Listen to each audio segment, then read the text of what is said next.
All right. Welcome to the show, everyone. It's Tuesday. It's the Sunday Evening Overdose Tuesday Afternoon Overdrive edition. Thank you for joining us. This is where we mop up after the Sunday show and add a couple of new things, too. This is our second try getting the show started here, but there's no one listening, so we don't give a fuck. And we just started over. Now let's not be so boring this time. Okay. Earthling was out Sunday. Snowed in at his house. David Box was here. Yeah. Did a good job. And I don't know, we're back in full effect here. Gonna pump out some Doing excellent... our new Tuesday show. It's the newest of our three shows. Yeah. This is only like our second week? Some shit?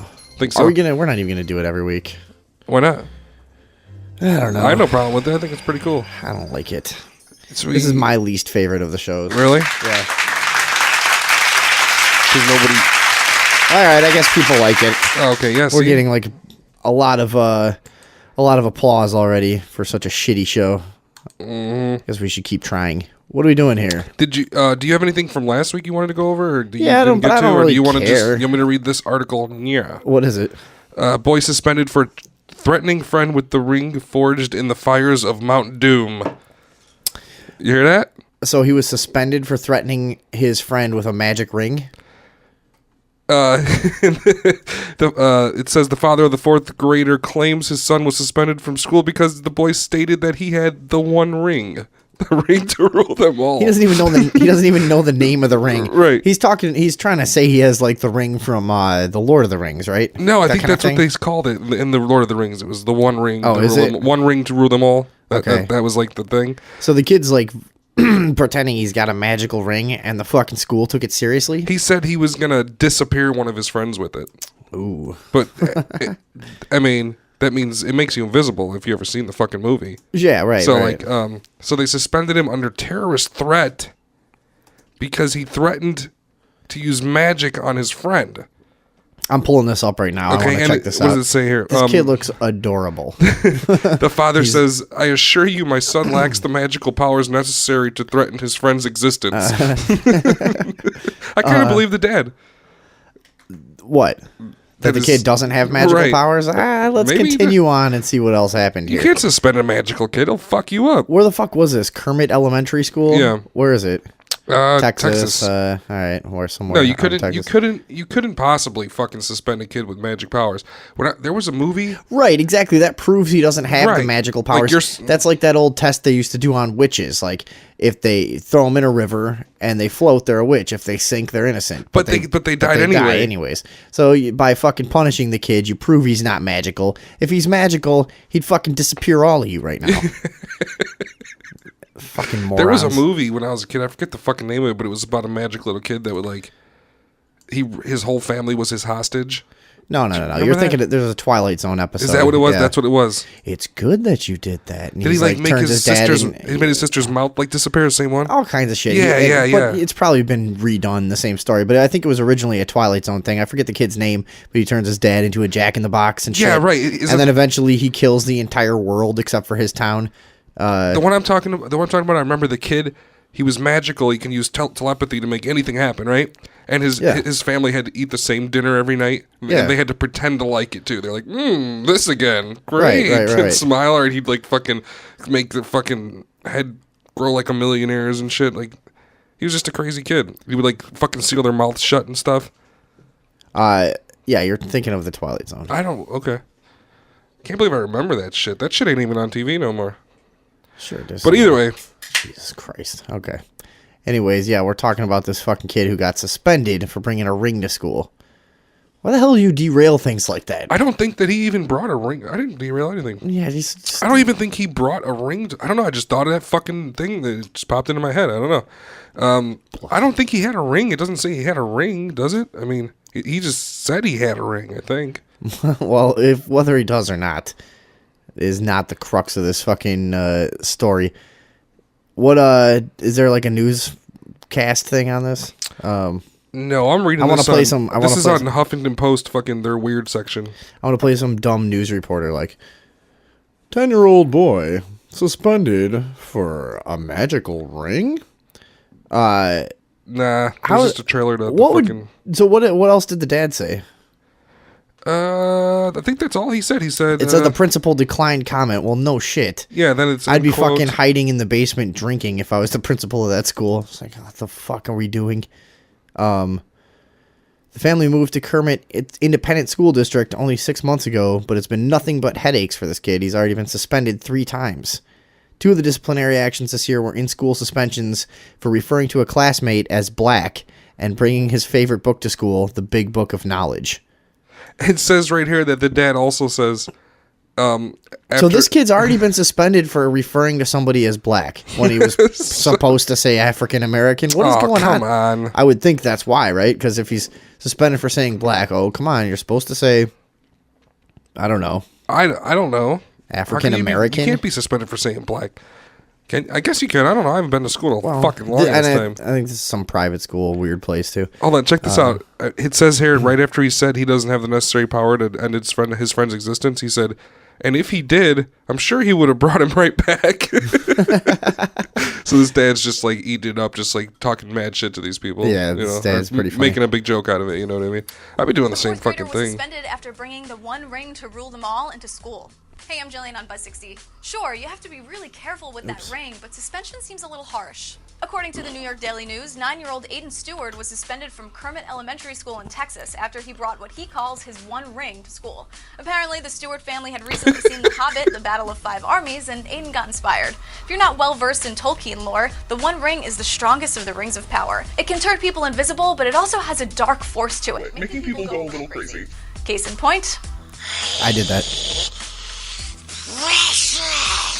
Anyway, Aiden told a classmate his one ring could make him disappear. Principal Roxanne Greer called this a terroristic threat and suspended Aiden. Aiden's been suspended The principal twice before. called it a terroristic Once for referring threat? to a black student as black, and then again for bringing the Big Book of Holy Knowledge to fucking school Christ. because there was a chapter on pregnancy. For a school that shares a name with a happy, educational, open-minded, adorable Muppet, This is like they're one of those- super uptight about, I'm trying to find well, this, hold on. everything.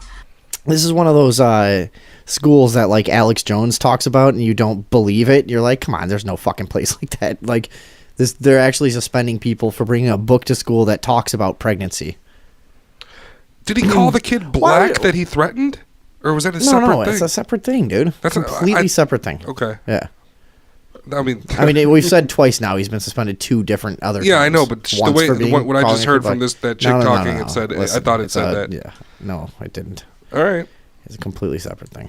But my school was weird too. They did a lot of strange shit to the students and stuff. Yeah. Like, I don't know. Never mind. I'm just thinking of like vaccination and shit. Like, the only memory I could bring up is when they like lined us up and vaccinated all of us, and like all the kids in front of me were crying, and I knew I was next. I didn't cry though. I got vaccinated, like a G. That didn't fucking happen, by the way. Yeah, it did. Nobody got lined up at school and vaccinated. Yeah, When? it did. In What my kind of- Roosevelt school. What kind of vaccination? I don't know. I don't. Right. They Okay. we just had to take it. At school. Yeah. And everyone was vaccinated. Yep.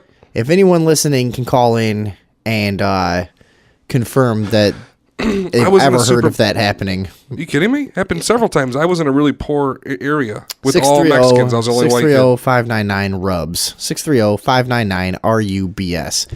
I don't believe you. Are you telling me this didn't happen to you? I think you are BS. This didn't happen to you? When you were in like we didn't second get grade, fucking third max grade? vaccinations at school. You didn't get vaccinations at school. You went to the doctor. No, we got them at school.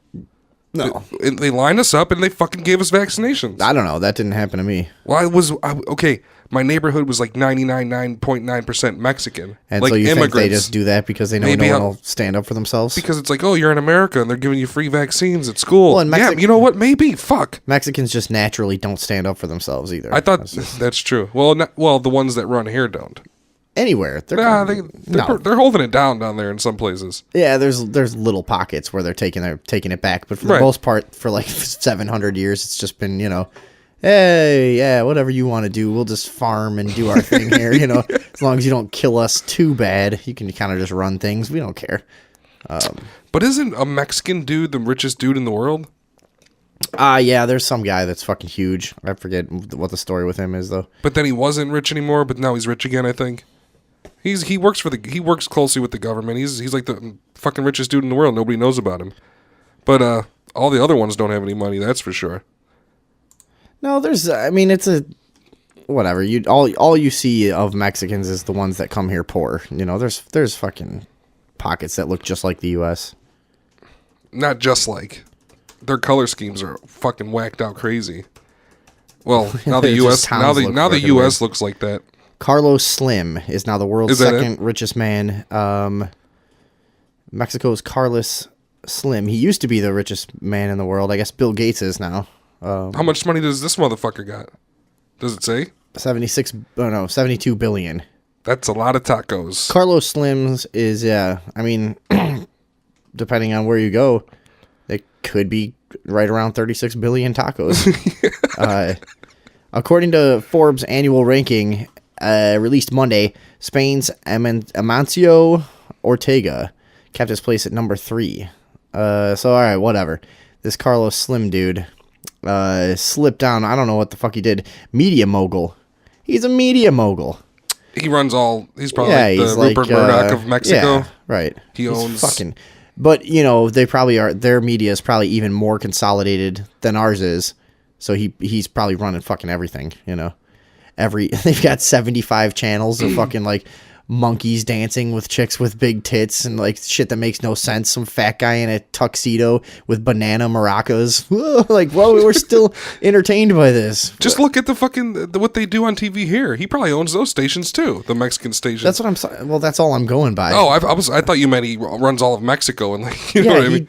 Yes, I was saying that. Okay. And I'm saying that all the Mexican TV stations have that kind of programming on them. Yeah. Well, I understand. That's what I said. But they're not even Mexican. Just repeating it? Okay, those aren't even Mexicans in those Mexican. Have you ever watched Mexican TV? It's not even Mexican people. It's Spanish people. They do look more. They're white. They're less of the Native American. They're more of the Spanish. Well, that's who's rich. See, but Mexico is a lot like here. You know, the Native Americans got beat down and pushed out, and the Europeans kind of took over. You know, but you just think of Mexicans if you live in like Chicago or somewhere other Midwestern city or whatever, you're mostly seeing the darker skinned Mexicans coming here for work, you know, but a lot of the lighter skinned ones are, yeah, they're in the fucking positions of power. They're rich. They're famous. They're whoever. See, I always thought that those people weren't even Mexicans. They just watch like Spanish television because it's like more beautiful people. I'm pretty sure that's the way it goes. They're actually watching Spanish. They're actually TV? watching like Spanish actors, right? I think some of it's Mexican, and some of it's Mexican. Yeah. I think not all of it. I also think that's the only kind of TV they have. They have those weird over the top soap operas where there's constantly like a woman crying and breaking a vase or something, and then shows that are fucking impossible. Game shows that are impossible, impossible to win, and just those random variety shows that no one could ever possibly find entertaining. I can't believe there's a lot of stuff about Mexicans that I can't believe I think it's like an act. They want us to think that they're like into this stuff for some reason. You see like a 17-year-old dude riding along, listening to the same music. You see like two 55-year-old Mexican guys. And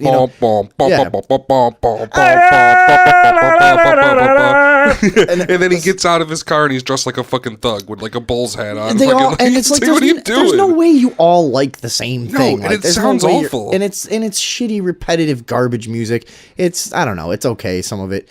But, you know, I mean, if you work in a fucking kitchen, you'll hate that shit. Well, like I guess I hate it from overexposure. Yeah, right. But, well, no, yeah, it's not good any amount of times. There's a point that you can kind of get into it. Some of it's not so bad. You're just like, dude, it's the same goddamn song over and over. And just there's that one, and then there's yeah, whatever. There's like and then there's that one. There's 3 basic songs. Yeah, that's because like all their 3-piece bands in Mexico like always had to do with some guy had a trombone, some guy had a fucking guitar, and some guy just like sang and shit. So it all turned out to be the same, right? If you went to, if say you moved to, they're like 12. Whatever they are, yeah, whatever. They all like brass and shit. Mm-hmm. If you go to a different fucking country. Wouldn't you like play like the most horrible American music and just pound it like ha ha ha America bitch?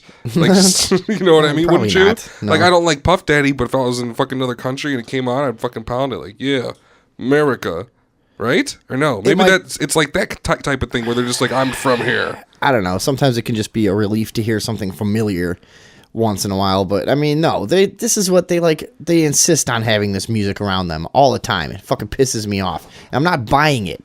I don't think they actually fucking enjoy it. Okay, here's the thing. So Mexican like cowboys, farmers, like cowboy boots, leather skin cowboy boots, big ass hat. You know what I mean? That's how they dress, right? They look the same as American cowboys. On a ranch. Yeah. So when you move to the city, why are you still wearing shouldn't that you wear shit? Nikes because they fucking are easier to walk on the concrete with, right? Rather than cowboy boots that are easier to walk on dirt and gravel and grass and shit. You see these Mexican bars where everybody's dressed like cowboys. It is, and it's in the middle of an urban area. You're in like Berwyn, or you know, you're somewhere on like the west side, and you go past one of these places, and it is fucking 100 Mexican guys all dressed, and they look the same as like American cowboys. It's the same clothes: the belt buckle, the boots, the jeans, everything, hat, flannel.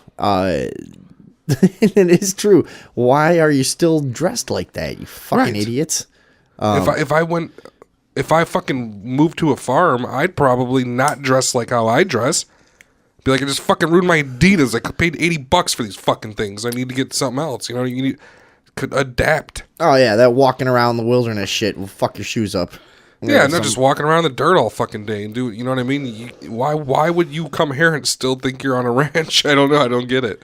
I don't know, man. There's a lot of things I'm just not buying about Mexicans. And right. And it's like they're trying to trick us, you know. It's not like those boots are cheap either. Yeah, they're like $400 a piece, $500 a piece, $600 a piece. They're paying for that shits. You ever walk into a fucking little Mexican store on the corner with the fucking cowboy? And that's the thing. You know that it's not like they brought it with them and I just had these clothes. That's what I packed. On the corner in this urban area, there's fucking stores that sell cowboy hats and cowboy boots and like people like let's say a white man who's a rancher moves here from Texas. He's not gonna dress like a cowboy the entire time. Most of those guys like they're so fucking frugal with their money. They won't most of the time spend money on anything fun, but they will spend like $180 on a fucking cowboy hat. And I know what I've worked with enough Mexican guys to know it's prevalent in their culture, at least the guys that end up here. They're fucking penny pinching constantly, and then they'll show you a picture like, oh, look at this hat I buy.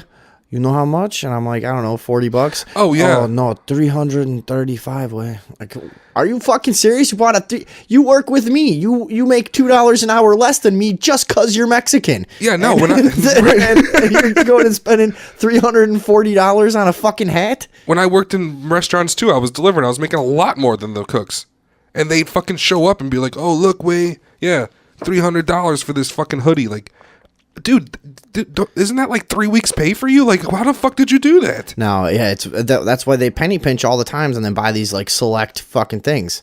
Those hats are fucking expensive, dude. And boots. Sometimes I wish I would penny pinch and fucking buy nice things to wear, but I really don't give a shit. We just fucking have a good time every day at a very, very low level. Just extremely low, like a very pathetic good time. Be bored for a month and have a really nice shirt that girls might like, or get wasted every night for 30 days and so this not guy, have any money. Carlos Slim, the media mogul. I did not know the second richest guy in the world was a Mexican guy. I thought he was back up to first, but it makes sense though because they're so fucking corrupt in Mexico. It's more open. It's probably about the same as here, but it's more open. Well, it's not the same as here. It's way worse now that I think about it. But of course, the wealth would be more easily consolidated. You know. Mexico's really strange, yeah. I've only looked into it a little bit, but I've been around Mexicans forever. Right, we've both had like a ton. I mean, we've both spent major portions of our lives where most of the people you talk to were Mexican. You talk to more Mexican people than white people. At least I have. Yeah, well, because you work with more Mexican all people day, than every day, right? Yeah. And so and you get to like them. It's not like you. No, but it's not that. But you notice funny things that seem to be really prevalent. They're like they're gay. Well, they act gay in the workplace as a joke. They do all like to play like touchy feely games and shit. Like pat each other on the ass and stuff a lot. There's a lot of that shit. And they always talk about fucking each other in the ass too. Oh yeah, and stuff, shoving things in your culo way. Put Yeah. it in your culo way. I got some verga for your culo, huh, puto? Or if you have anything like a big giant, when anything, they'll just be like, "Oh, you tu culo. That's for you tu Oh, culo." it's for your culo, yeah. Like, put it- No, you're right. Every single joke is about putting it in your ass, whatever it is. There is that, and there's also like they come from a culture that's just more accepting of corruption. I feel like the guys that I've known, they have this attitude about their country of just like, well, that's that's how it is, whatever. Like guys I've known have moved back to Mexico and had to keep it a secret that they were ever here, or else their kids could be. You told me about that guy. Yeah, or else their kids could be kidnapped because the town that they want to go to is so locked down by a certain cartel. They don't even want to know anyone to know they speak English. So when he would call this particular guy, he would call back to say hello, whatever, and he'd say, real quiet, "Hey, just calling to say hi, you guys." And he'd leave a message, like whispering, "Everything good? I got a mechanic shop going," and and okay, I gotta go after like 40 seconds. So he just wouldn't, even the guys that he worked with, even So if he it's wouldn't- like that down there, that would explain why they just put up But with anything here. Like, because they're you mean I so- could say stuff and not get killed? Right. Cool. And they're so You know? they're so scared to let anyone know they've got a few bucks, because Yeah. he was up here working for 15 years, so he's got a few bucks saved up, and he's got a couple cars, and he's like he told me he converted a ton of his wealth, which is wealth, it's a couple, maybe 20-30 grand probably or something, Yeah, who knows, 30 grand, 40 but he's like he converted a lot of his money to American product. Like he bought like pallets of jeans, he bought electronics and stuff, because he's like, it's better to like bring a carload of jeans than to have any cash, So he's like, so we just buy everything we need for like the next 10 years and slowly have it like shipped down and have relatives drive some of it down when they can and all this. So he just like, And then how do you liquidate that? You sell them? no, he just buys everything they're gonna need. He's like bought like years worth of clothes and stuff, and like and then and some stuff to sell and whatever, because he's got like a store, So he just converted all his money for just stuff that would seem less tempting to fucking kill you and take it, Like that's how they have to fucking live. And I'm like, why? You live in the. But why would you retire there? Because it's economical. It's cheap. And he's not rich enough to retire. A lot of them aren't. They can just Not in the U.S., so he had to go back there. Well, it's not retiring though. They're rich enough now to have a house and a business and a store and and a mechanic shop and this and that. So down there you can get a lot further on this money, but he still has to fucking work. And I'm like, you lived in Illinois. You were fine. Everything's cool here. You can walk down the street and be fine. You But can he go out probably to couldn't eat. own a house. You can tell the truth about who you are to whoever, and they're not gonna fucking come take you in the night and slit your kids' throats and take all your money. Like, Not in this state, no. but this is the thing. Like, and he chose to go back down there where his life is like fucking really kind of shitty now. You know But probably he's, why, though, right? Why? Tacos are way better. Yeah, and that is like all I eat anyways. They They would have to be way better there. Guaranteed. No, they're not. Why not? Why Oh, not? What, because they don't have the beef? Or the cheese from Wisconsin? No, because Mexicans aren't good cooks. They're just not. They suck. I never heard that. That's a joke, or No, I've worked with them as a cook for many years. They're just, I don't know. oh, they're all right. Yeah, they don't know anything about sanitation. They don't give a shit.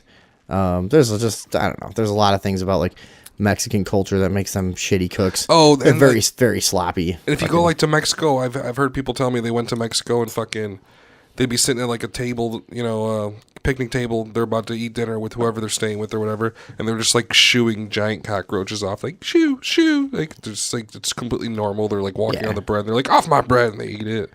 Like, You don't want to eat down there. Yeah, I heard don't drink the water. I heard they're all immune to hepatitis C. Well, I heard that about Chicago. What? That we're all immune to hepatitis No, C? don't drink the water. Oh, no.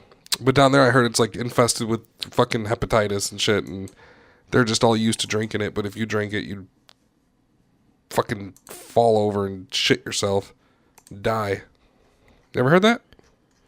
Yeah, I guess. I don't know. I heard that that's like the influx in the U.S. was hepatitis C is the Mexicans. Because, like, they all have it. They're, like, carriers, but they can, like, live with it. I could be talking out of my ass, but I heard this shit. What do you mean you heard it? I heard it. Nobody just walks around saying this. I read it, heard it. I forget when. No idea, huh? Really? Huh? You have no clue? No. Okay. But it is true that there's a lot of those motherfuckers do have it. The demographics, the numbers are there. A lot of those motherfuckers have that shit. But I guess all of them have it? That's what I heard, man. I don't know if it's true, but I'm not taking any chances to get with no Mexican broads, I'll tell you what. You ever been with a Mexican broad? Yeah. Yeah? Yeah, sure. How many?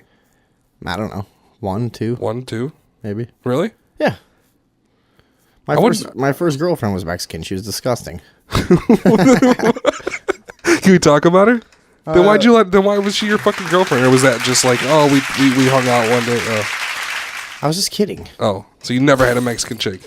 I did have a Mexican girlfriend. I didn't think she was disgusting, though. Was she hot? Yeah. Skinny? I don't know. Dude, we're 14. What do you mean? I don't know. What the fuck are you talking about? I'm trying to interrogate you about your Mexican girlfriend. Asked if she's hot. I don't understand what. This sucks. No, you suck. You went into this whole fucking show from the beginning, just this is bullshit. Don't do that. You suck. Well, then why are we losing listeners all the time? Because who gives a fuck? We go to try to talk about... We're trying to talk about anything. We try to talk about one subject, and you're just, like, going down roads that make... We're talking about Mexican people. Yeah, we were. Yeah, I asked if you ever fucked a Mexican. How is that a fucking stale thing to say? Ask me if I've ever fucked a Mexican. I don't know. Have you? I don't know. Probably not. No, I don't. Have I? No. White people only. And black people. And wait, never black people. Mexican chick, yes. Half a Mexican chick. Jesus Christ. Not a whole Mexican chick. Never my girlfriend, though. I don't get along with Mexican chicks. They don't like me. I went to school with them my whole life. I don't like them. They don't like me. I don't know why. Maybe it's because I'm racist. Mexican's not a race. Huh? Mexican's not a race. It doesn't matter. Mexicans. They're a people too. They're mostly like the same shit. Not all of them. Some of them are white. It's like being racist against Americans. It's not possible. No, I know, but come on. You can be racist against Mexican people, and saying you can't.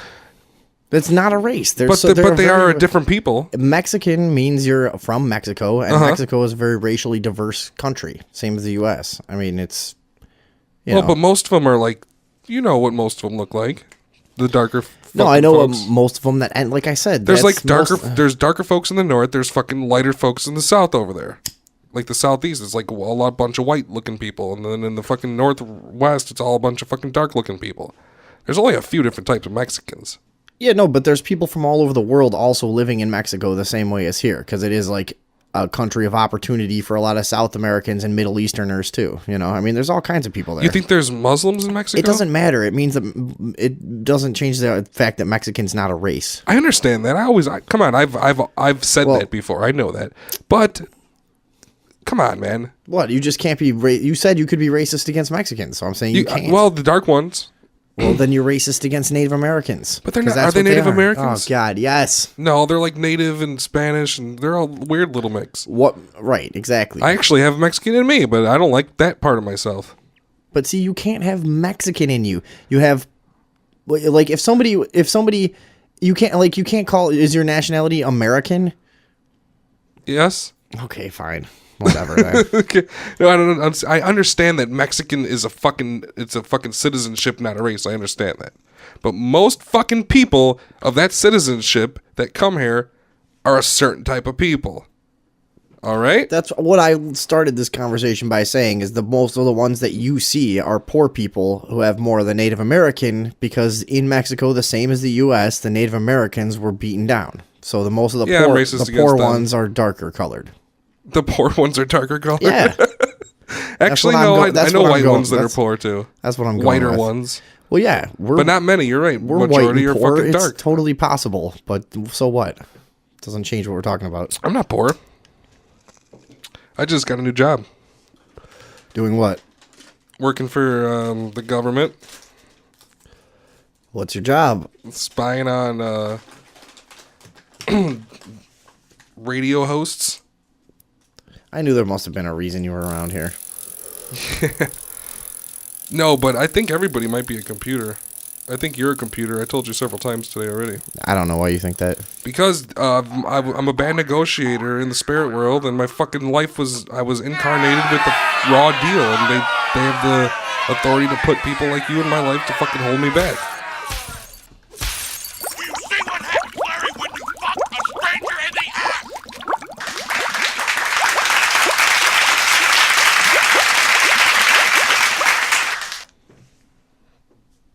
Well, prove you're not. Prove you're not a computer program. Can you? You're not. That's not proving anything. Break time.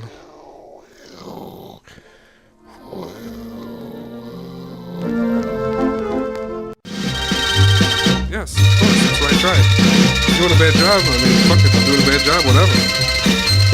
I'm not saying Go I'm ahead. not saying you're doing a bad job. Oh, I know. I'm doing the best job. I'm the best fucking radio guy that's ever been on the internet. I'm just saying we're having a problem expanding conversations today for some reason. And I think it's, I don't know, just fucking need to focus on it more. Let's expand a conversation right now. Give me an example of expanding a conversation. See, this is what I'm Let's talking talk about- No, this is just a dead end. No, what it's you're not- doing. Yeah, it is. No, I was going to Yes, give it you a is. good subject. It was going What? to be funny. What is it? Well, expand. Yeah, you're right. See? I'm telling you, dude. You gotta fucking think ahead. We got shit from the Sunday That's show. like anyways. a psychic? We got shit from the Sunday show. What? What's a psychic? What was that supposed to mean? I'm supposed to think ahead. That sounds like a superpower that I don't have. It never worked out for me. My life is shit because of it. Centuries-old mummified monk found meditating in Mongolia. The ash-colored man was reportedly discovered sitting in a lotus position with no visible decay. The haunting figure is suggested to be a teacher of the Lama, some fucking fucked up name, whose body was found preserved after his death in 1927. This guy's name is Dashi Dorzo Itigilov. That's like a sound Russian-sounding name. Did they tell the family? I that guess he's they're dead? not far from Russia, huh? Did they inform the family of his death? They just found him? I hope so. Well, hang on. How do you not find a fucking body sitting there? Where was he, in a hut? They've been discovered. He was in the lotus position. A meditating Buddhist monk. Let's see. The lotus position is just the fucking cross-legged, right? It's like Same where you. shit. Yeah, right. Yeah. right. And it was discovered inside of the Songino Karian. Fucking retarded. Songino Karakan. And exactly where and how was not released. So no, we don't fucking know exactly. But it was found covered with some kind of cattle skin. This guy just meditated. He would have had to himself. be inside, though. He couldn't have been... Yeah, somewhere in a cave or some shit, maybe. I don't know. Oh, no, it's at, just inside this province, yeah. But Yeah, it said exactly where or so, why isn't... I mean, he's yeah. probably somewhere out of the weather, obviously, but he just meditated himself to death. He meditated himself into a mummy. And there's no preservatives or anything like... Is that like why it's No. weird? Because there's no preservatives or anything? He just mummified himself? I don't know if it's that weird. I think he just, it just didn't fucking, for whatever, decompose rapidly or whatever. But Probably in like a really humid place or something and just preserved him with slime. they're from saying fucking- it was a Buddhist practice of self-preservation, and it was performed between the 11th and 19th centuries in mainly northern Japan. This is weird. So I'm gonna look this up. But So a bunch of these guys did this for a while. They would mummify themselves when they died. They would just sit there and said die. the Buddhist practice of self-preservation. So they just meditate themselves into a fucking mummy. Maybe he fucking reached... What is the point of that? Maybe he reached a fucking Christ consciousness and fucking ascended, right? Isn't that like the name of the game when you're a meditator, is to fly out of your body and ascend to the next dimension and shit? I guess it could be. So that means he succeeded. But why would his But don't you want to come back? Maybe not. Why would you want to come back? Yeah. If you're a monk, fuck no. You're hiding in the mountains and shit. Fuck, get the hell out of there. You're never coming back.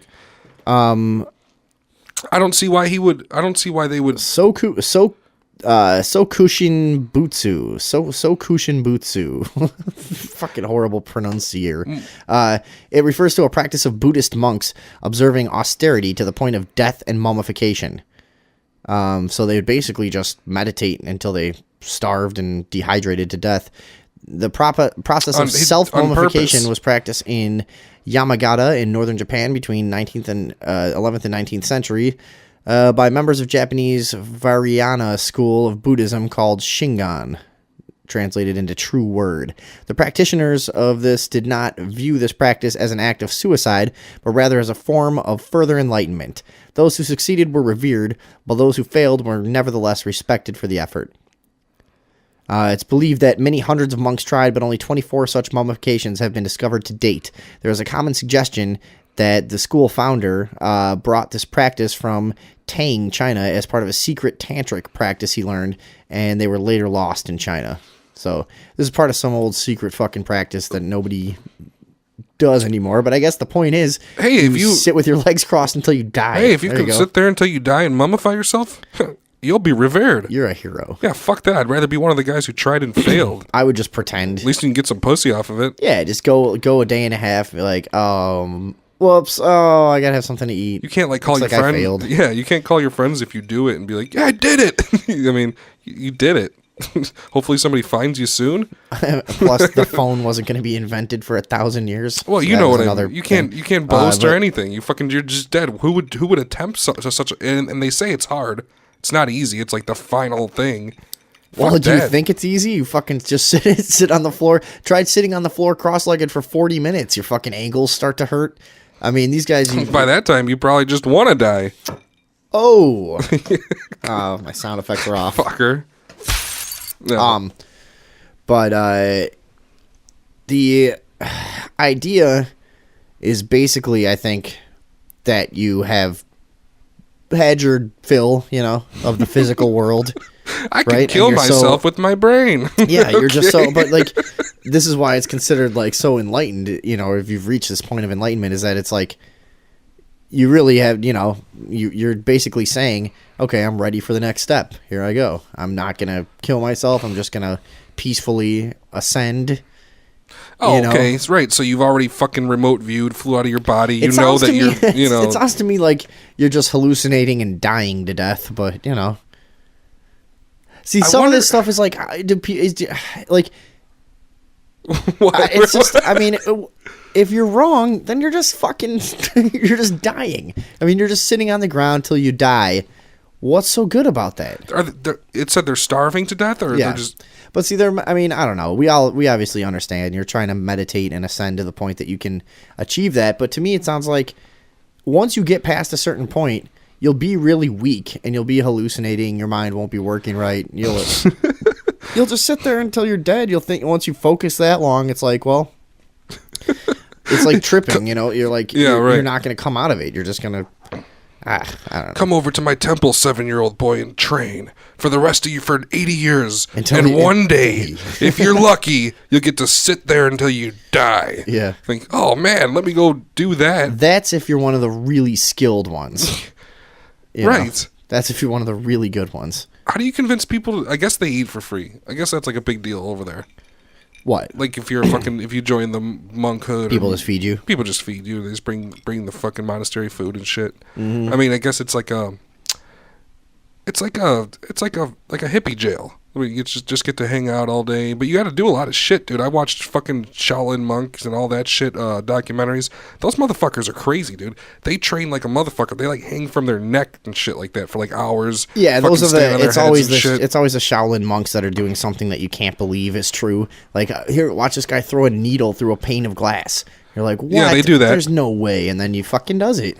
He did it. No, I've seen him do it. There's several. I think there's several guys that did it, yeah. They took a fucking drill and tried to drill into one guy's skull with a fucking power drill, and it didn't drill through his skull. He was resonated it back. He was like, he didn't do that, but he was just standing there in the middle, and they're like, how the fuck did this not drill through this dude's skull? And dude was like, the monk, he was like, it's my chi. I put it in the top of my head. And you cannot hurt. And they're fucking saws on him and shit. Dude, those guys are fucking crazy. I don't know if they saws on him. I mean, there has to be... But they definitely drilled him. it's funny. It's part of life that we just sort of neglect in Western culture. But there has to be some truth to the fact that some people can break through multiple boards with their arm, and for me or you, it would fucking break our bones, you know? Like, I wouldn't even attempt it. no, fuck no. I mean, I don't even, like, I'm getting, like, too old to even punch the wall anymore. Like, that fucking hurts too much, you know? Well, all you gotta do is get drunk. Right. No, if you're drunk and angry enough, it'll still happen. But no, like, it's not the same as it used to be. Not as satisfying.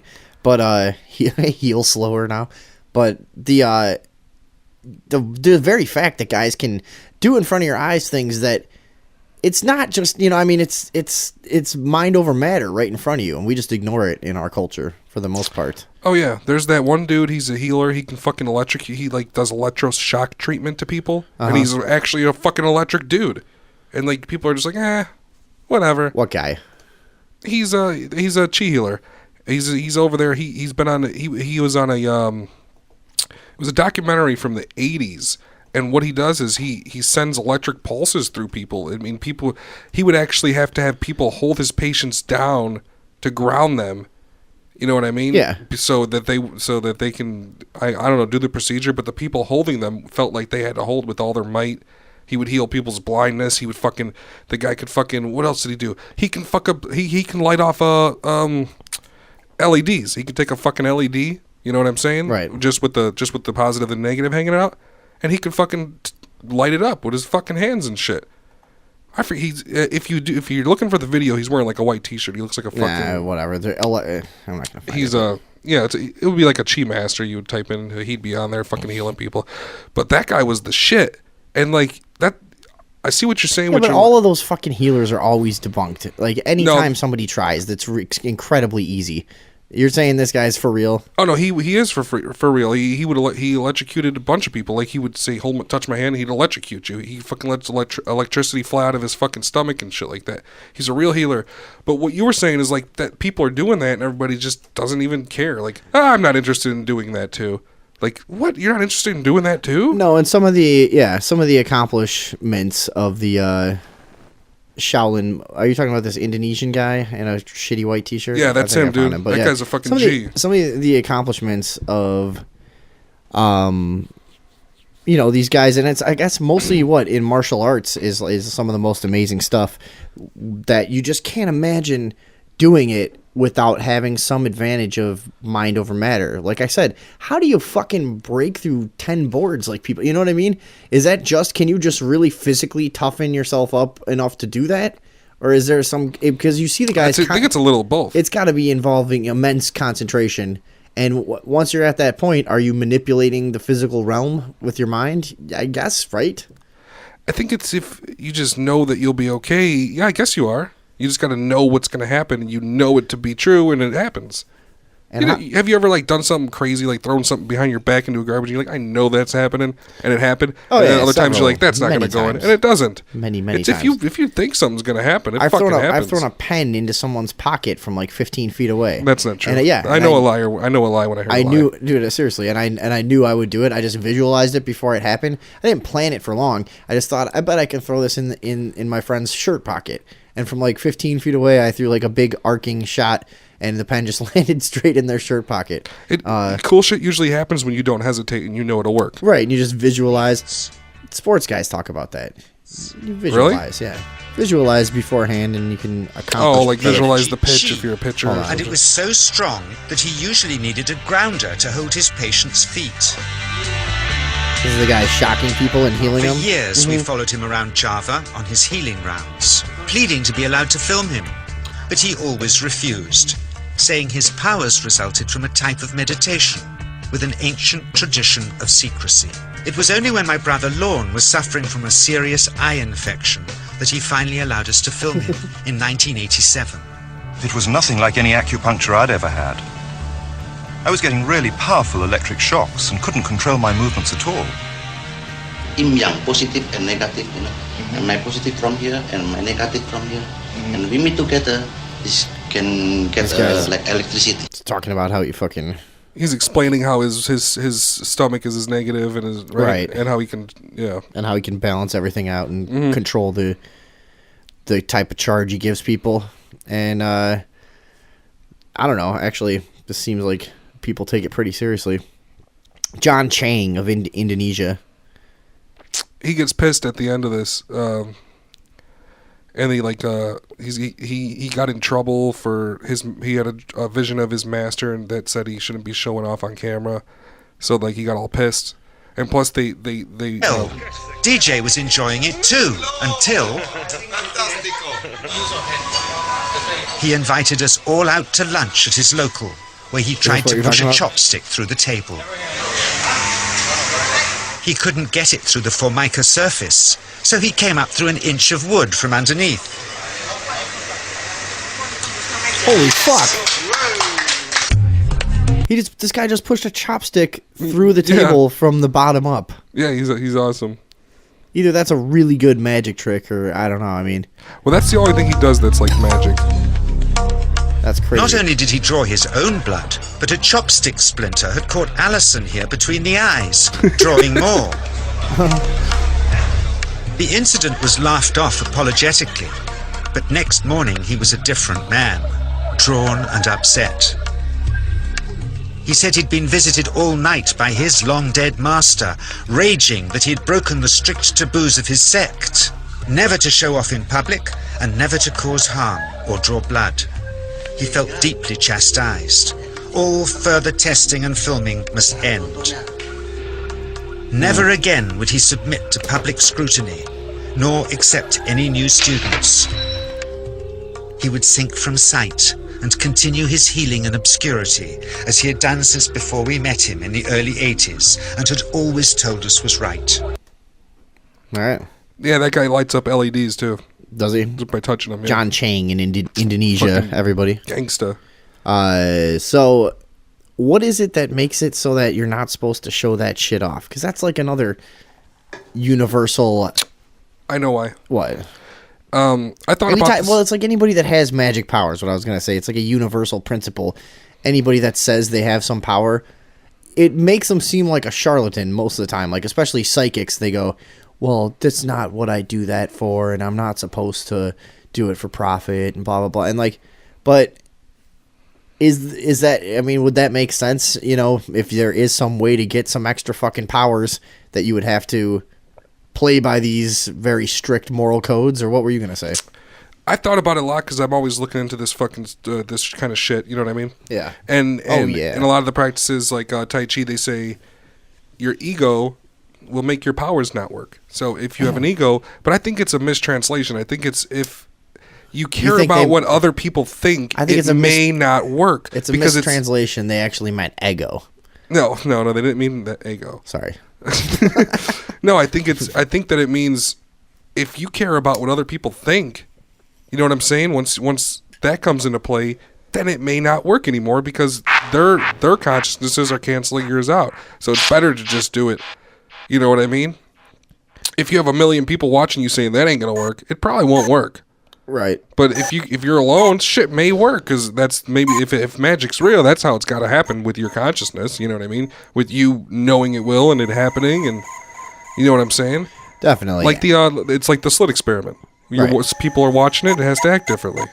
And they've actually found that physical matter is observably doing different things based on our observation, but it's an easily observable phenomenon, and well, if you've got fucking $500 million of equipment to observe it with, but it's an easily observable phenomenon that physical matter does fucking change according to how you perceive it. Look at it. Yeah, and what you think it's gonna do. What you think it right. Right. So that's the old double slit experiment. If anybody wants to look that up, we can't get into that. That'll take too long. No. But no, that's true. And these guys, I think that's what it is these guys can't, you know what I'm saying? They'll lose their powers if they're too open about it or if too many people paying attention. Okay. I think that's what it is. They'll ultimately lose their powers. I guess. Who cares about honor? They'll lose their powers and they'll be worthless. So we talked on the Sunday show about a town full of spiritualists and about whether or not they would get, you know, if they could, like, the fact that everyone around them also believes, they all kind of like play off of each other's belief, and if that just makes the whole thing more real and easier to fucking focus and achieve your altered state that you're trying to like communicate with the dead or whatever, does it actually just physically kind of, or is it just, does it just help that there's more people around who believe you can do it? You know? Yeah, I think so. I guess it makes sense, and there's plenty of examples of that, like mass focus can achieve things, you know. Well, right. I think that I may not be able to bend a spoon with my brain, but if I was standing in a stadium of people that were also trying to do it with like 100,000 people, it might happen. You know what I mean? I don't know, but they would all have to believe. So I guess you're right. Yeah, it goes off beliefs. Yeah. Yeah, it wouldn't work that way. There's a lot of things in life that are just simpler than that aren't magical. That like you just can't do certain things until you believe you can. And it can be something as simple as like a video game when you were a kid and you couldn't believe how hard it was, and you couldn't do anything with it until you saw some other person play it and whoop the shit out of it, and you're like, oh, well, okay, I could do that. You know, and it becomes possible. And the same is true with like any kind of record breaking situation. When one person breaks a record that's been held for 80 years, all of a sudden 50 other people can fucking do it too. You know, and like and it changes perception. Yeah. And the public perception of something makes things more or less possible for some reason. When you were talking about video games, I remember that you'd play a video game for like 100 hours trying to pass a certain level, and then once you did it once, you could do it every time easily. You know what I'm saying? So like, it took you forever to fucking do it, but once you knew it was possible, it was still just as hard as it was before. Sure. But you can do it easily. It's all over the place. You can look at the way that humans progress. Once one person achieves something, all of a sudden fucking everybody can do it. You know, you just gotta believe. No, yeah. But how far does that go? Now to take it back to the Shaolin monks. Right. Now these guys just don't believe they can do the things they do. It takes years and years of discipline and then immense focus at the time of doing something crazy like what kind of things, like we were talking about, the throwing the needle through a pane of glass. They don't just walk up and fucking do it. They get into a mental state to do it. That took years of discipline to be able to achieve that state. So it's not just believing in yourself. It's fucking the fucking massive amount of work it takes to be able to believe in yourself. Well, we're just born thinking we have these physical limitations, you know? Well, those guys also, a lot of them don't speak and shit for a long time. You know what I mean? They have like a silent vowel of silence and shit. And from what I've read before, like if we didn't speak, we use like 95% more of our brain. The speech itself is a virus. It's funny that you mentioned that. When I was like 18, 19, I spent, I think I was probably 18, I spent about 6 or 8 months just with no friends, and I hated the people I lived with. Yeah. And I just stopped speaking for the most part. If I was at work and somebody said something to me and I had to respond, I would, but I just didn't have conversations. I literally just cut myself off from speaking for the most part. Obviously, there's some exceptions, but I remember learning a great deal about people during that period, and I remember like my mind expanding quite a bit during that time. Yeah. That I remember learning a lot about by just listening to people and not getting drawn into conversation. You watch how people interact and what their real motives are in conversation becomes a lot more easily identifiable to you. You see what people are trying to get from each other, energetically speaking. You know, people are constantly trying to fucking sap each other of social energy. And if you just don't talk and you just fucking pay attention and listen, you'll see that, and it's really obvious. But so, I mean, just a vow of silence, and I didn't do a full vow, obviously, but if a vow of silence would expand your mind, I'm totally positive of it. From my experience, it was a fucking really amazing thing to do, to just not talk for months. I think I did something similar to that. Yeah, it is weird. But you know what I mean about, like, when you withdraw from these social situations, you really see everybody's motives clearly. You know? I see everybody's motives clearly all the time anyway. Oh, you're just an enlightened soul, huh? No, it's just fucking obvious. Yeah. Nobody does anything for no reason. Everybody wants something from somebody. Whether it be money, companionship, or whatever the fuck you get out of somebody. You're trying to get it. You know? Just, you don't, I want to be hanging out with this person for no fucking reason, obviously. You know what I mean? There's something there. Everybody uses somebody for something. There's just a big what I'm saying, really, but yeah, okay. Well, I'm just saying, that's how I see the world because I fucking grew up around snakes and shit and fucking dirt bags that rob fucking. Well, yeah, but in any conversation, you know, some people are better than others, but a lot of times people are just speaking to sort of collect energy when they can and just, you know, waiting for the other person to finish what they're saying and then so that they can get their influence in after, you know, and it's just a natural human tendency to be selfish in conversation, I guess is what I noticed. But anyways, the vow of silence thing. Yeah. I mean, it supposedly expands your mind. I could see how it completely does. Yeah. And, I heard it's like just the worst medium ever. And if we didn't do it, we would be telepathic. That's like the prison we built is that we think with words and all that sort of shit. I think we were talking about it before on the show sometime. Yeah, but usually we talk more about how it's like an empowering thing, how the right words are empowering and the wrong words are debilitating. Yeah. So, but all words, from what I've seen, are bad because then we're not telepathic. You know what I mean? Because once you start speaking, then that's how you know. So you think if we didn't talk at all, we'd be a telepathic culture? Yeah, we would have to be.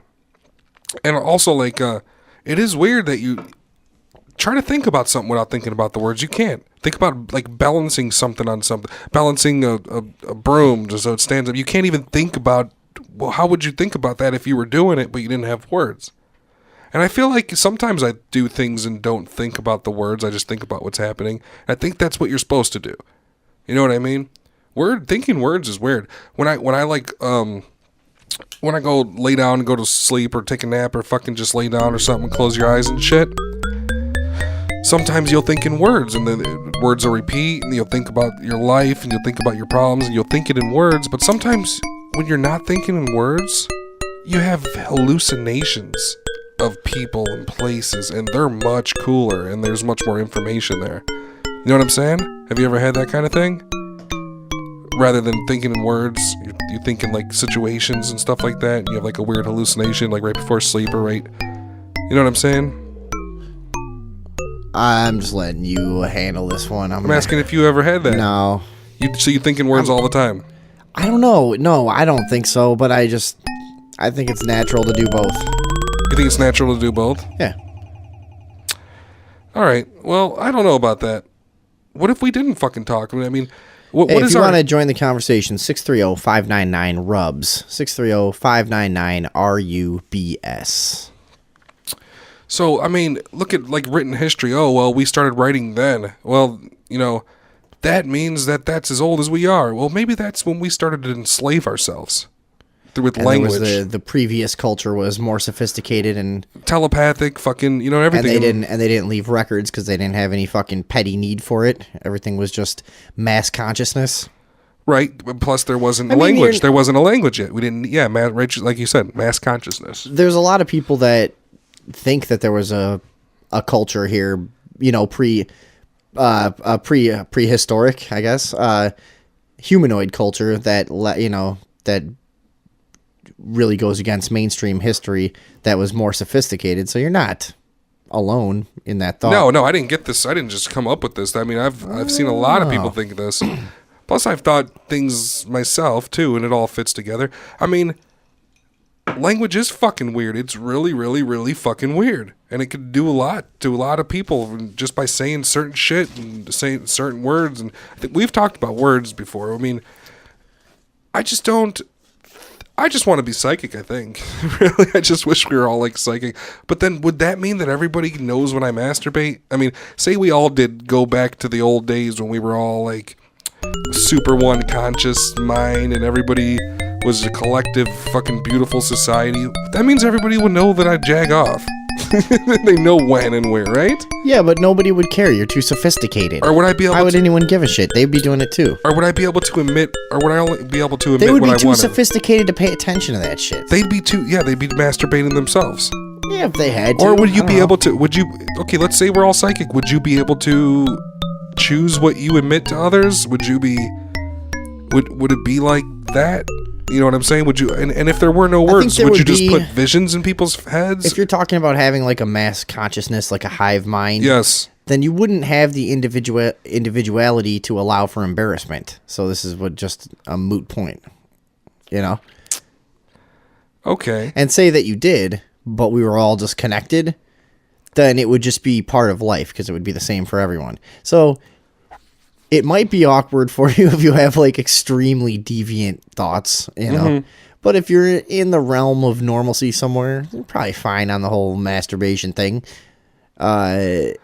What are you worried about? What do you want? What do you not want people to find out? No, I'm just saying, like, you go up to Sounds shake, like- you forget to wash your hands, you show up for work, you shake somebody, hey, I haven't seen you in a while, you go to shake their hand, they're like, uh-oh, buddy, you were masturbating. Well, why don't you wash your hands? Well, say you forgot. Well, then you should. Then I'm glad somebody knows. Well, then I guess you're right, because he'll know that I forgot. And So he'll be like, won't oh, okay. mad. He'll just be. Yeah, he'll be like, hey, you "Listen, forgot to wash your hands. buddy. But I didn't forget what you did.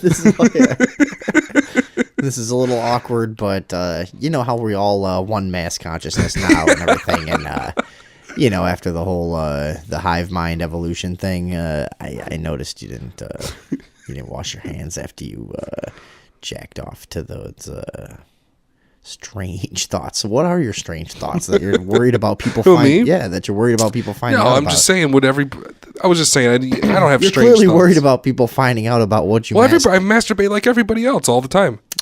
Okay, but what are you thinking about? Because I watch porn. You're clearly worried that people will know what you're thinking about. No, I watch porn. There's something there. Something you're worried about. No, I'm just worried about them knowing.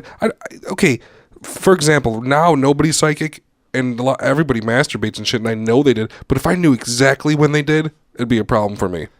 You know what I'm saying? No, I don't. Like I know that you're a masturbator. I know that everybody's a masturbator. Okay. But if I knew that you did it yesterday and you plan on doing it right when I leave, that'll bother me a little bit. You know what I mean? Like, Hey, you said you weren't psychic.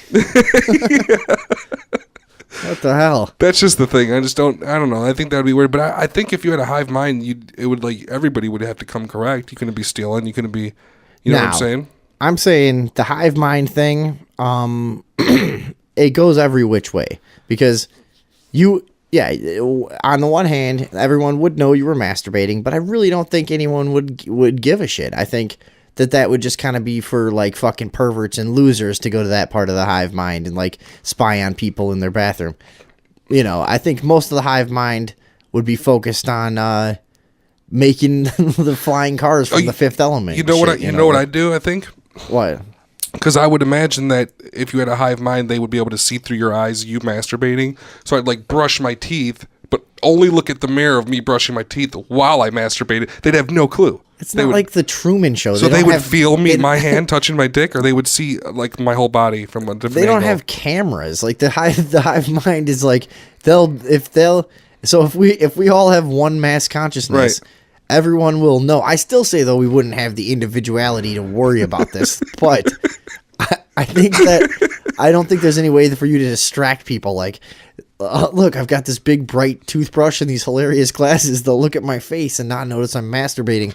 I think that they'll notice you're masturbating because they'll be in your thoughts and they'll fucking see what you're imagining and everything. So you know? so they'd be like, what? He doesn't want us to know he's masturbating, but we totally know. So they would know that. But everyone in the world at once would think that while you masturbate. Yeah, right. See, you're wasting the idea of a mass consciousness on whether or not people would see you masturbate. Like, this is the only thing you think about if humans evolved to have like one mass hive mind. This is what you would worry about. Yeah. So Wouldn't you? No, because I'm just like masturbating to pretty normal things. I don't know. I wouldn't care. I'm even a dry jerk, even masturbating to no thoughts. Mm-hmm. Just getting it out, you know. That's still fucking awkward. I just don't want people. Wait, so there's times where you masturbate to no thoughts? Yeah, I just got to get one. Yeah, Just no thoughts. Yeah, it's the fucking. You just got to get it out. No thoughts at all. Just go as fast as possible. That's a fucking psychopathic thing to do, I'm pretty sure. It's only every once in a while. I don't think that's normal to just orgasm to a blank slate. Just fucking clear your mind. Nothing in the imagination. Just pump one out. Like, Just pump it out. I don't think that's normal. If anybody wants to, You don't think that's normal? I'd like to get the listener's perspective. normal. If you're listening, I want to know 630-599-RUBS Is it normal to orgasm to a just completely blank slate? That creeps me out for some reason. Really? 630-599-RUBS. Yeah, that fucking creeps me out. I don't know what's wrong with you. It just seems I don't see a problem with it. There's not a problem with it. It's just weird that you're able to do it. Yeah. It seems like there would have to be some thought to stimulate you. Well, no, if you got, I'm just saying, sometimes it's just annoying. Sometimes you got a stoner boner, or sometimes, you know what I'm saying? Sometimes you got to sometimes you go to sleep fucking with a boner, you wake up with a boner, you're like, this has got to go. Mm-hmm. You know, like that kind of situation. The fuck is this shit? Yeah. And just not a fucking thought in your head. Not a fucking nothing. Not a stray cat. I'm saying that's strange. No, there's nothing going on up there. Nobody's calling us today, though. Fuck them. Faggots. Do you have our phone software? Everybody who's listening right now is a faggot. Everybody that's listening right now is a faggot for not calling us. 630-599-RUBS, you faggots. Call us up. You know what they're all doing? We've inspired them to masturbate because there is no hive mind. They're like, what, that's going to happen? I better get a few tugs in before... I better masturbate to all my creepy shit before humans evolve to fucking read each other's minds. Did you hear about that pole shift? You better start jacking, motherfucker. We're almost there. You know what's going to happen already? I've thought about this before. Probably in the future, like future historians are going to, if they find any one of us interesting, they're going to be able to find out everything we ever did online. You know what I mean? And they'll find out everything you masturbated to anyways in like 100 years. So we're getting there. Yeah, so even if I'm dead, they're going to fucking know when it happens. Oh, yeah. They're going to fucking laugh at me. People are going to think it's hilarious because I know you've got something crazy going on. I don't know got what anything crazy. When it comes to porn, I'll watch any porn. Any. You understand? Porn's interesting to me.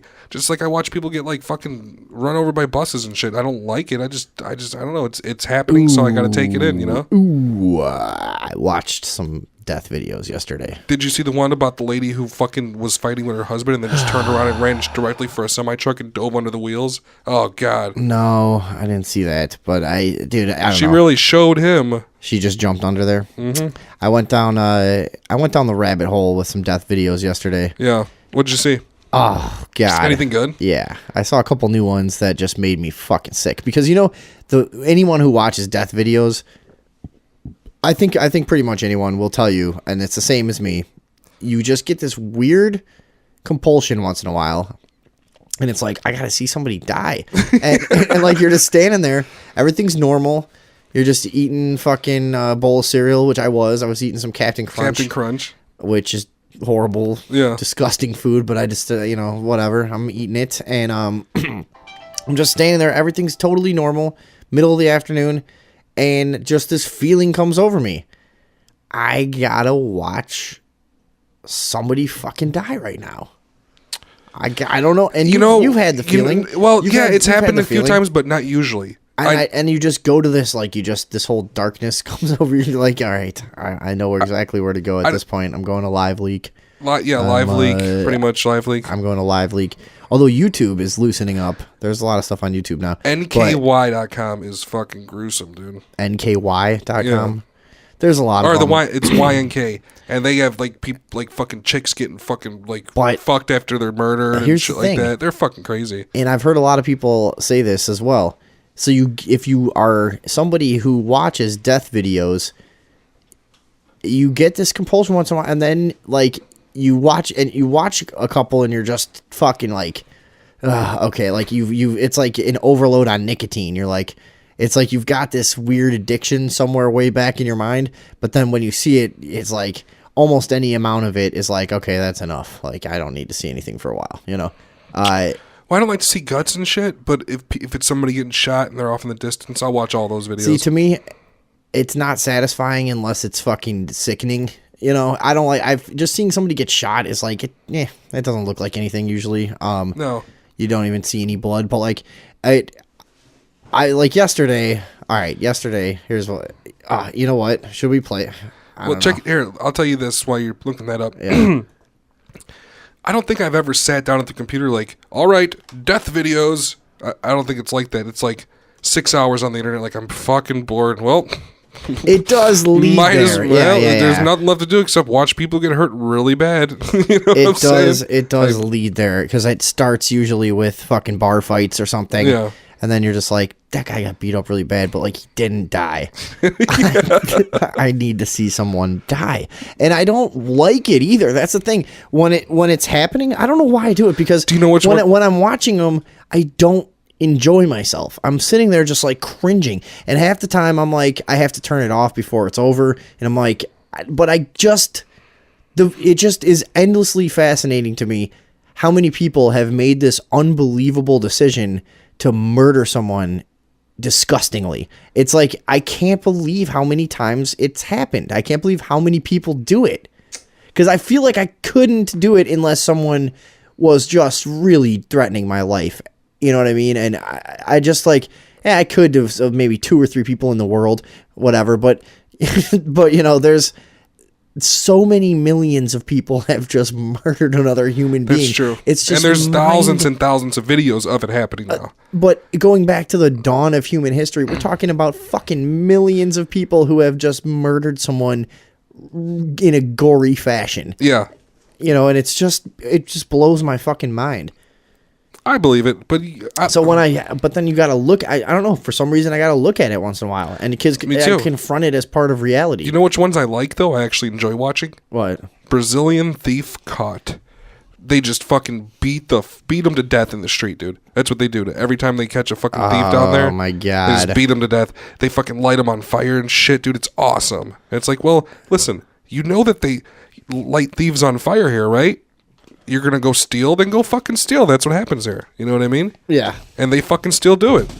They fucking still try to fucking rob people and still, you know. You gotta wonder about shit countries that like that where people do, or not. You know, I didn't mean to say shit countries, but how bad it is. Countries where they do shit like that. Like, how bad off do you have to be to fucking then risk that anyways? Because like, yeah, in the United States, it can happen. If you go around thieving, somebody can come out and shoot you. You know, it can happen. Somebody can beat the shit out of you. But not everybody on the block. Everybody in the block joins in, comes out and over, lights you on stomps your fire. head out. Yeah. No, but and when the cops show up, they never arrest anybody that's beating the fuck. There's a lot shit of out these countries people where to that's death. how it's handled, and fucking I don't Good. know. Maybe it's better. I mean, but I'm somebody who's also been out and been a fucking despicable thief in my life, and I always have to. I'm not proud of it, and I'm not. But you know, I'm pretty grateful that no one ever killed me. You know, so But I if even you like lived there, you wouldn't have been doing it. You'd have been like, fuck no, I'm not getting beat down by everybody in the neighborhood. You know, would you? No. Right? if I lived in a country if you like lived that, in a country where you would be beat down, possibly No. set on fire, You know what? And would you have honestly, been thieving? I No. probably only did it because there was no crime where I was, and it was really fucking easy. Yeah. You know. So speaking of thieving, beatdowns, dude, the video. So watching the death videos, listen to this, and the audio is gonna work here. This guy gets caught fucking breaking into an apartment. This is out in Russia. You see these two guys run out of this building. This is a surveillance camera. Burglar fucking runs out. He's trying to hide on top of this building. Now he's going to try to jump off this thing. Listen, he tries to run away. Listen. That's him stomping on the guy's head. That noise. Did you hear that fucking slamming noise? Yeah. I'm having trouble with this video freezing, but that fucking slamming noise was I'm stomping on this guy's head till he's fucking dead. And I'm not even going to play the rest of it because the rest of it is him going like... What, just sleeping? No, like fucking snorting and dying. Dying? Yeah. So that's just what can happen if you try to break into someone's apartment. But So I'm watching he videos died like for sure. watching videos like that all fucking day yesterday, dude. I do not, like once not a all week. day, but Once a week, I couple check hours. them out. I mean, I go on live like daily, but I don't. I skip What is over it? the crazy Why ones do you, most of the time. Why do you think you want to see these fucking things? I'm bored. But like, I never watch anything nice. You know, When I was younger, like a year or more, a year And before that, I wouldn't watch those fucking people get fucking dying and shit. I do remember. But I just started. I used to try to get you to watch stuff, and you wouldn't. No, I didn't want to watch it. I'd be like, dude, check this fucking thing out. This guy jumps off the Hoover Dam, and his fucking head explodes. At the You'd be like, no, I'm not watching it. Turn your fucking goddamn phone off. Sorry. Shit fucker. Shit dick. That wasn't my phone. That was my pacemaker alarm going on. Oh, good. I hope you're dying. Yeah. No, yeah, I just got, I think one day I was just feeling really upset, and then I just was like, all right, let's get into this, and I just watched like 100 of them, and I was like, well, this is pretty cool. Interesting. It's weird to see somebody die. That's the thing. It's fucking weird. It's fucking intense. And and like some people, here's the other disturbing thing. Do you want to know the real culture? Most of the people who are watching those videos aren't like you and me. Most of the people watching those videos are like openly enjoying the fuck out of them. Because if you go on like forums looking for these stuff, you'll see all kinds of people commenting like, oh, dude, I love when he slices her throat. I fucking came so hard to that and stuff. And like thousands of people on these sites jerking off to fucking death videos or enjoying them in some other weirdly deep way. And no, I don't do that. No, neither do I. I come at them once a month or something and go like, wow, kind of with my eyes half closed, like, oh god, yeah. You know. And I watch a few of them. I'm like, oh fucking Christ, all right, I'm done. You know, watch somebody get stoned, watch a beheading, watch somebody get shot, watch somebody get thrown off a cliff, and you're good. I like to see it. I like to know what's going on. I like to know what it looks like. Like, oh well, I don't want to know about that. Well, it's happening. That's the thing. You know what I mean? You might as well check it out. That is part of it, is like we've got this access to know the depths of like the human experience in a way that most people never had. And you're going to die, all right? We're all going to go through this fucking horrible shit that whatever causes your death is probably going to be bad. And you're gonna, it's like, I just hope I don't get macheted for like 40 pesos. I don't want to get macheted for 40 pesos. That's what I'm down to, South is America. Like, I just hope my death isn't like one of these ones that I watch. The Mexican chainsaw beheading. Holy fucking Christ. You've seen that? No, I don't think I have. Oh my God. They just, just imagine. It's just imagine. a guy on his knees. And this fucker stays on his knees, and you guys can find this just by looking up Mexican chainsaw beheading. But this fucker just stands on his knees, and they look at him and they say a few words. They're like, "You ready?" And he's like, "Go ahead." And he just fucking sticks his chin up, goes, "Saw my fucking head off, bitch." Why? Because they're crazy. If you can jump up, even if your hands are tied, and try kick something. them in the face, Try something. At least you kicked him in the face before you chainsawed your head off. Just try. Try. Something. Yeah. Or No, but they saw. best case scenario, But then they just saw the guy's head off. But oh God, you just don't want to die that way. I'll just leave it at that. And it's not pleasant. It's not even particularly quick as you would think. But it really makes you think, like, the best you can hope for in this world is to not have a gruesome fucking drawn out death. Well, when I see those videos, I want to like say the chainsaw holder. I'd want to kill him. Like when I see the videos, I'm like, man, I wish I could just show up with a gun and shoot that guy in the face. Really? Because I just think I'm never going to Mexico. That's what I Mexico, think. South America, the Middle East. Yeah. Fuck all those places. Anywhere where they're beheading people. Russia. Oh God. There's Chechenian fucking. Well, at least in beheadings. Russia they shoot you with bullets, which is pretty cool. Well, I don't know, dude. Some of the death videos you'll find are from those like weird Eastern European countries. Oh, you're talking about overlap. raping chicks and cutting their necks off and tits off and shit like Just that. cutting their necks off and sewing their heads onto their shoulders. Mm-hmm. The Chechenian beheadings and stuff are whatever, man. I'm more interested in why do we fucking watch this shit, and I think it's just because you're gonna die, and you want to confront that reality by witnessing it, because one of the ways you cope with day-to-day life is kind of pushing that thought out of your head. If you walk around all the time thinking about the fact that you're going to die, you will just go nuts and not get anything done. So one of the ways you cope is by pushing that out of your head, and then once in a while you got to confront it somehow, or else I feel like you're not living your life in an honest way, Well, also if you watch the videos, you can say to yourself, well, things are pretty bad. At least I'm not him. At least I'm not her. At least I'm not him. At least I'm not him. Right. And that makes you feel good because you're not him, dead with your head cut off. Yeah. So, like every time I fucking start like feeling down on myself, is like the exact moment I pull up at a red light and see like a fucking retard blowing in a straw, like pushing himself across the street all tangled up with his mangled body. Yeah. I'm like, okay. Right. It's not so bad. It is. It is just an At least endless. I had a chance to get some pussy. You just have an endless cycle of like becoming more and more of a cunt and then having a reality check. Because it is, dude. After I watch a bunch of death videos, I'm like, you know what? I think I'll go work happily now and just and enjoy a fucking lemonade on my break. And I think I'll be very very okay with that right now. So it's good to see people are more misfortunate because it makes you feel better about your plight or whatever.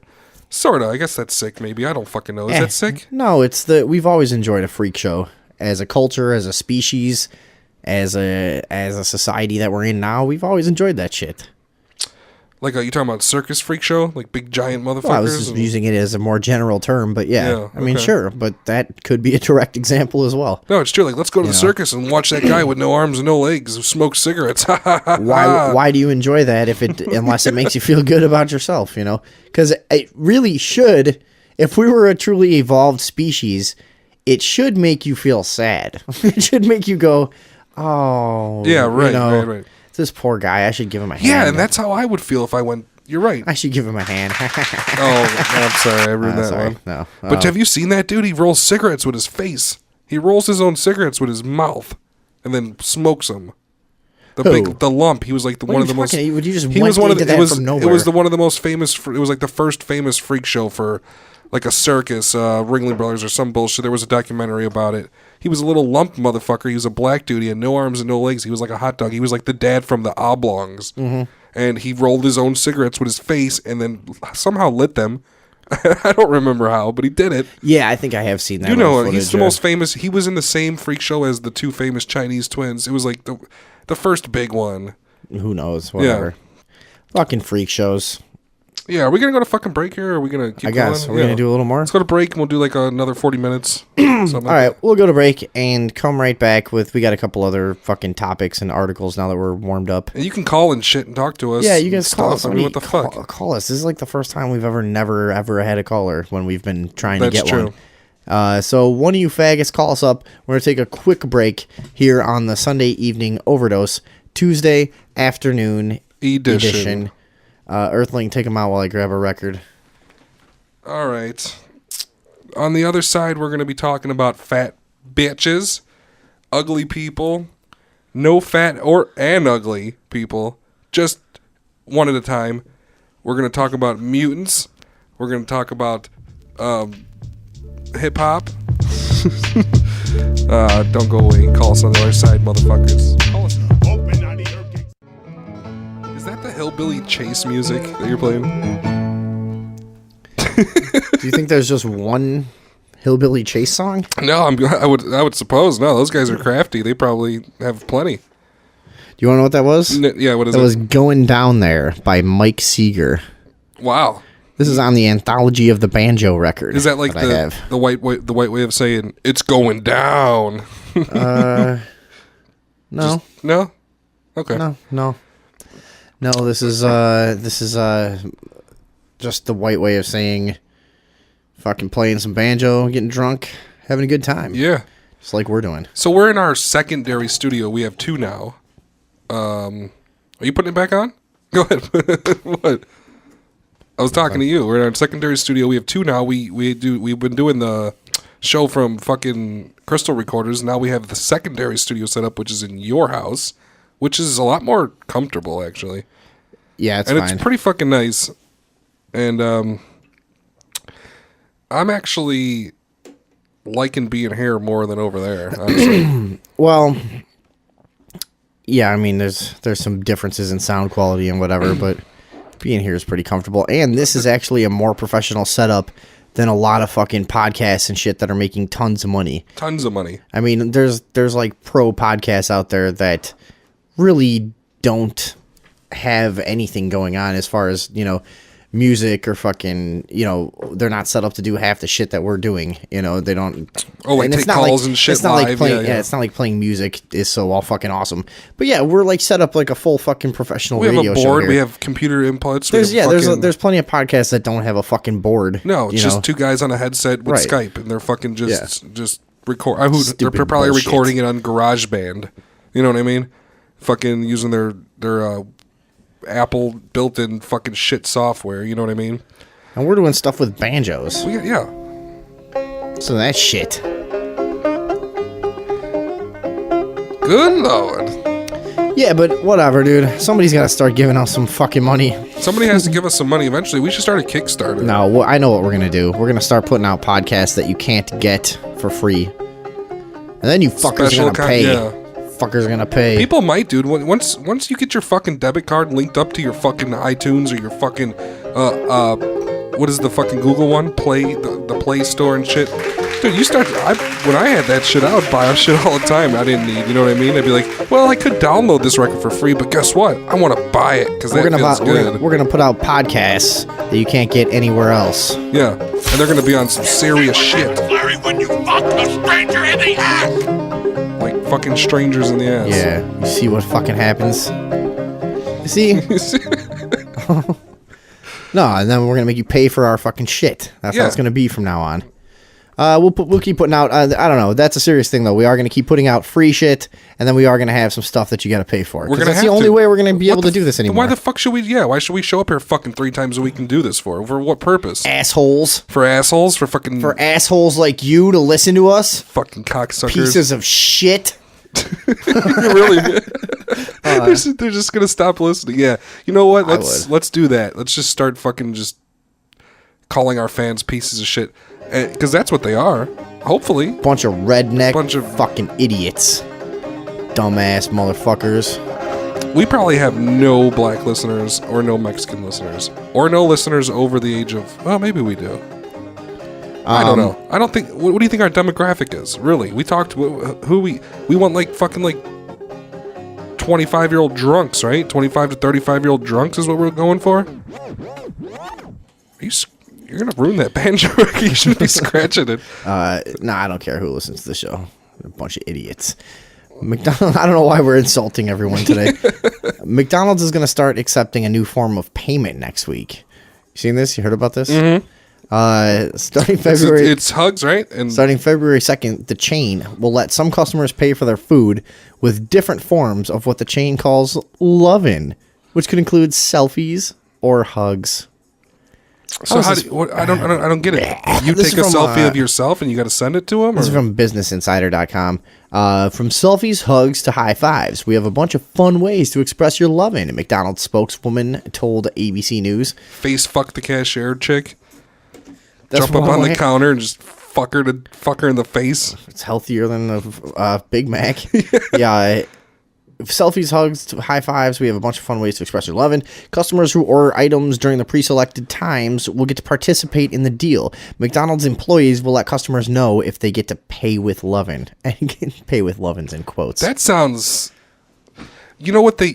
If I was McDonald's, I would do it for a vial of your insulin. I would say, vial of your insulin, you eat for free tonight. You know what I mean? Your diabetes medication. Yeah. I would accept that as payment for Big Macs. Well, I mean, if the point of the food is to kill you, you might as well just get it out on the table. Like, why pay with loving? Like, you come up here and cut yourself, and we'll fucking give you some food, asshole.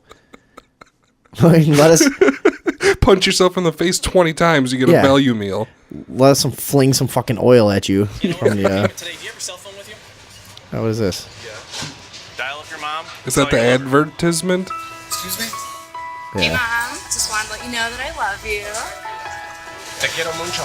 This is people paying at McDonald's by calling their mom to tell them that is how much it is. Boom! Your payment today will be telling me what you love about your son. I love his compassion for others. What if somebody was like, my mom's dead, give me my fucking quarter pounder, I'll fucking kill you.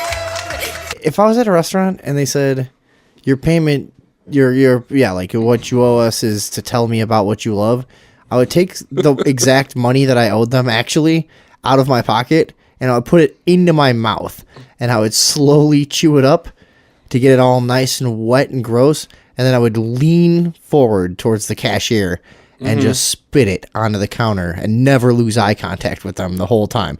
Slowly put the money in, chew it up, spit it onto the counter, and just stare at them. But what if that counts and then you have to take that soggy money and put it back in your pocket? No, they're gonna take the money and they're gonna shut the fuck up, or I'm gonna start shooting. So you wouldn't high five the fucking dude at the register if you? I mean, well, I would. Strawberry Sunday's waiting on you. Strawberry You pay They're, with love, and that's it's all we need. 2015 and they're raising the roof with an old guy and everyone's laughing. So you can pay. It's 2015 and they're raising the roof with an old guy and everyone's laughing. So his free meal was to raise the roof. Why are we?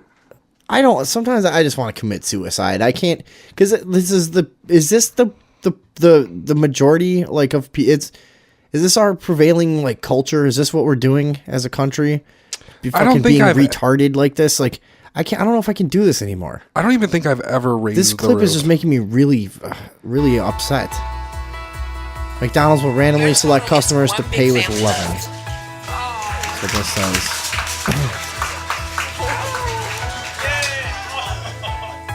Are they trying to make McDonald's like some nice little family place or something? You know, that's what that's supposed to be. In all their commercials, nobody's fucking a fat slob in there like you see in McDonald's. Just fat You don't go to slobs. McDonald's and see anybody good looking. Just you know? fat slob. Well, sometimes. I don't know, dude. I'm off that I've been shit. known to hang around a McDonald's from time to time, if you know what I'm saying. I'm off that shit for years. I haven't had any of that shit. It's fucking disgusting. Yeah, it is, but it's cheap and it's there. And It's not any cheap, dude. You could get a meal at some little diner for. There's plenty of 24-hour diners that you spend $1 more and you get an actual meal. not $1 more. Not if you're fucking dollar menu and that shit. One McDouble, you got fucking 80, 3 quarters, I and fucking guess 4 it's nickels. just not food. It's just bad. And it makes me. I don't get it because I've had a horrible diet for years and I'm not a big, giant, big, fat fucking slob.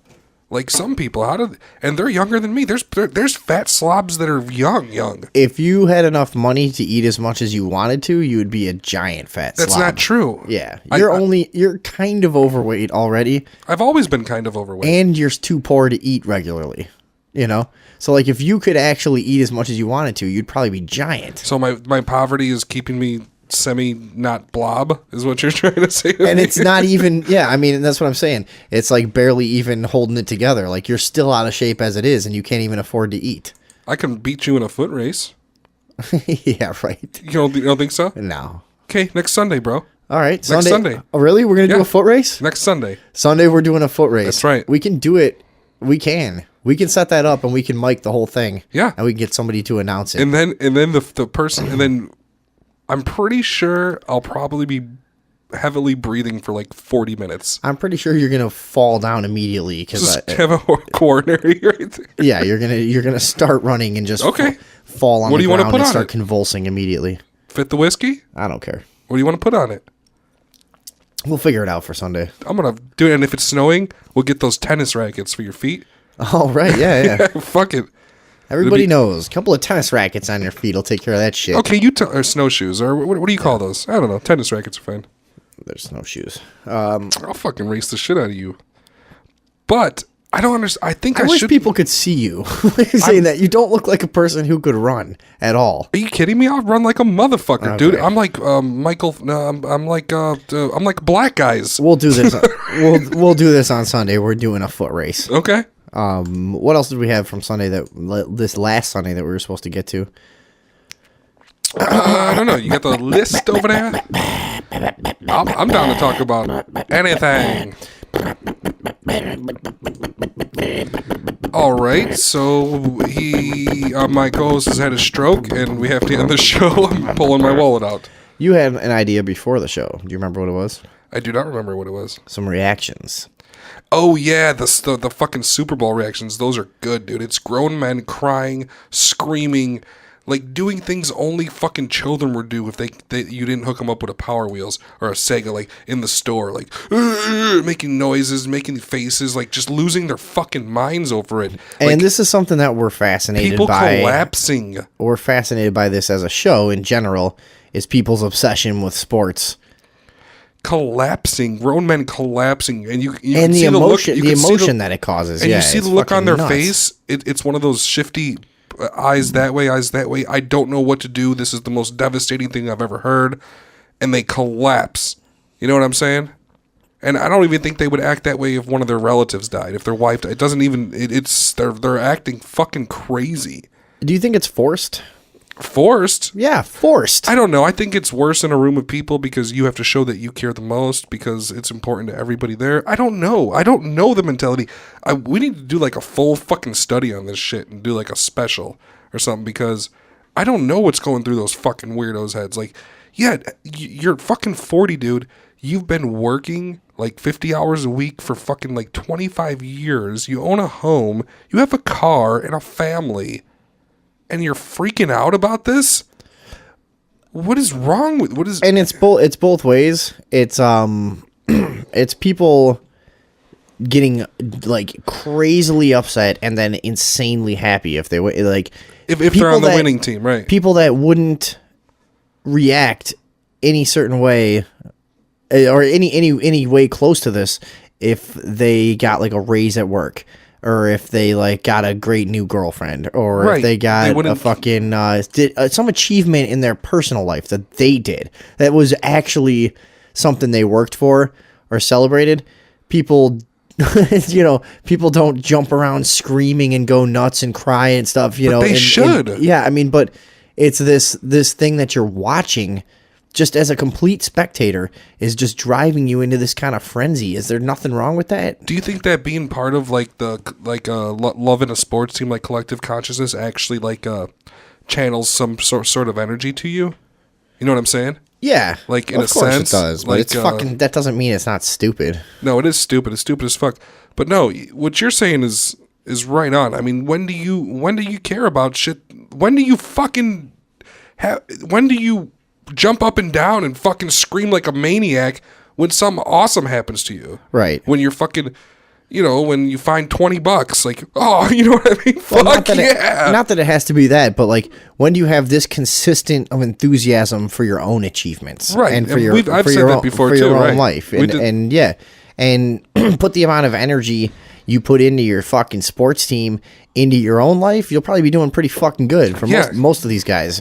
Straight up. You spend hours every week on this shit. You memorize statistics. You fucking put all this energy into it, and Jesus Christ, For $160, you can go get a custom jersey with your face on it. And on the back says like "suck my balls," all fucking dope. You know what I mean? I'm fucking cool. Yeah. Why don't you fucking put that energy and time into yourself rather than these fucking stupid fucking games? And like I said, incorporate trampolines. I'll watch it. I don't like NBA. Liked slam ball. I don't like NFL. If there was trampolines, I'd watch the shit out of it. Mm-hmm. For sure. Yeah, you put trampolines in a lot of this shit. Somebody jumping up in the air like 30 feet and them throwing a pass and shit and catching that shit. It'd be fresh as fuck. Mm-hmm. Plus, the end zone wouldn't be made out of trampolines though, so they'd have to fall 30 feet and fucking, you know what I mean? And hit the ground. Like a man.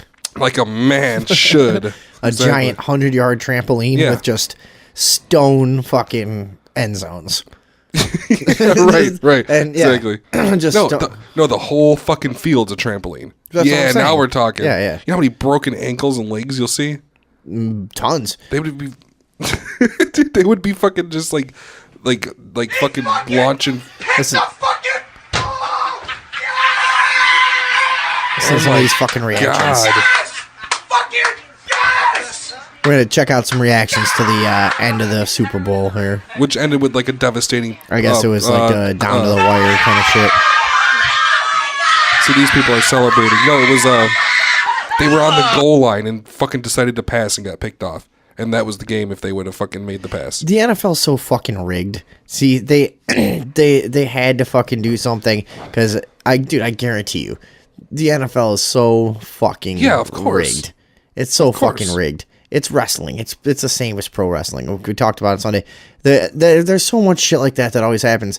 I don't even have to look. I guarantee you, if you go online right now, there are already 1,000 fucking articles about how there was a conspiracy to do that because if it made no sense to pass it there, right? I mean, so.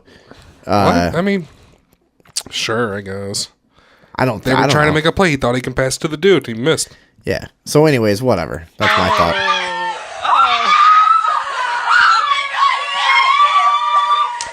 There's a bunch of girls like in complete elation, like that seems forced too.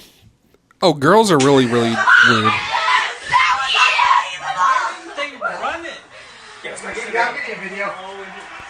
There's some little faggots watching the game. Bunch of little rich kids and some giant dino. Oh, yeah. Oh, is this where the kid fucking collapses? I hope you cry, you little fucking pieces of shit. Yeah, he's collapsing. Yeah, he stands there, he fucking collapses.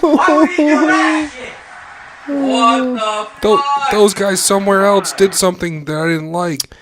Yeah, these people are fucking insane. Dude. No, they're fucking nuts, dude. They're everybody who... it's insanity. These people are fucking... It's just... I don't even know how to describe how much I don't understand what's going through their heads. What's this one? I don't know, just some fucking kids. What do you mean? Oh, there's a few good ones on there. I thought it might have been a good one. I like where the... That makes no sense. That makes no sense. That's that Black Bride. That makes no sense. That don't make no goddamn sense. God, I can't believe they had the game won. But see how she's actually serious. She said we had the game won. We had the game won. We. She's freaking out. That makes no sense. That's something There's a you video say... of a guy just fucking collapsing and looking like somebody just died, basically. Yeah, dude, I've seen people take the news of their parents' death better than this. Yeah, absolutely.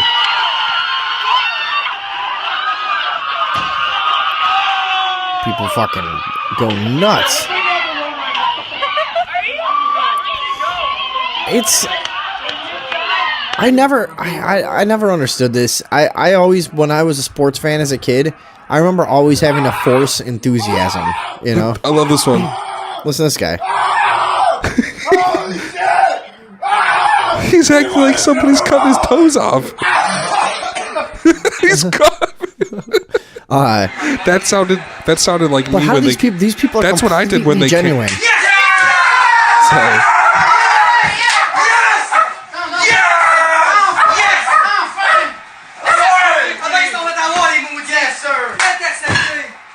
It's so... Do you hear how awkward all of them are, too? You got the initial reaction, and then they want to sustain the excitement, and it always ends up sounding awkward. Yeah, but they always try to connect it to themselves first. That's a grown man, right? That's like a grown man with a beard crying? Yeah, I think so.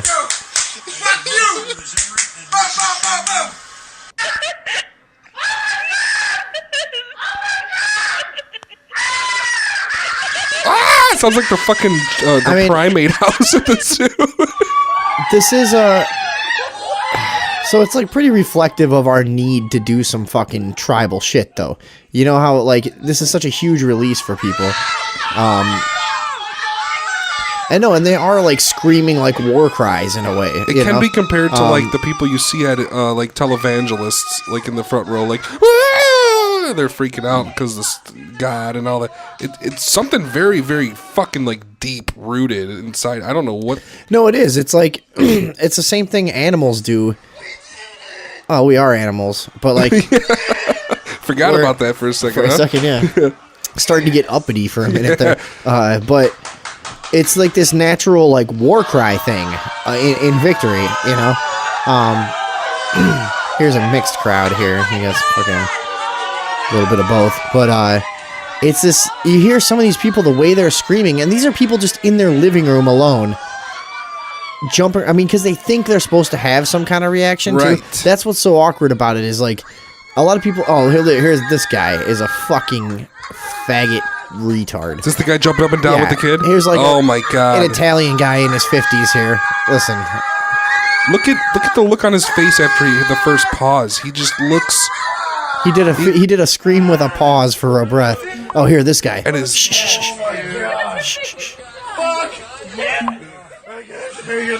can't talk anymore. What? It's funny. You gotta back off your mic if you're gonna scream, dude. Jesus. I was just making fun of that guy.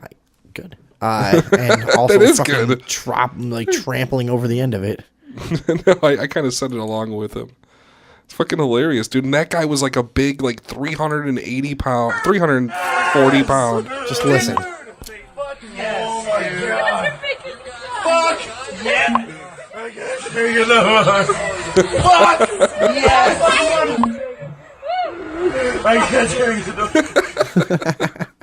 Fucking faggot. You can take it on your ass, I bet. Right on your chin. And that guy come right on your fucking lips, you piece of shit. I can't see that guy in any other scenario crying.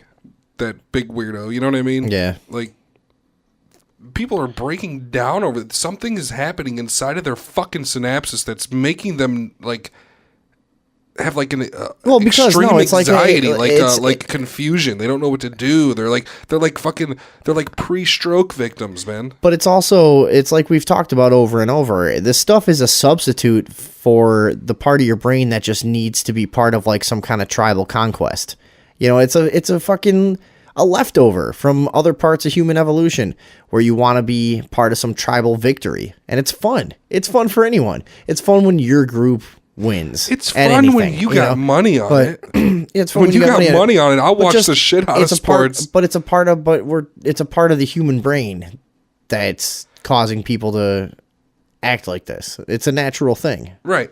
We talked about that a lot. And you got to be intelligent to get past it. I've talked about the fact that it's like, even when you disconnect from pro sports, it's like you still, I like boycott it completely, but I still sometimes kind of want to watch it, but I just don't. It's not that bad, but you know, it's fun. It is fun.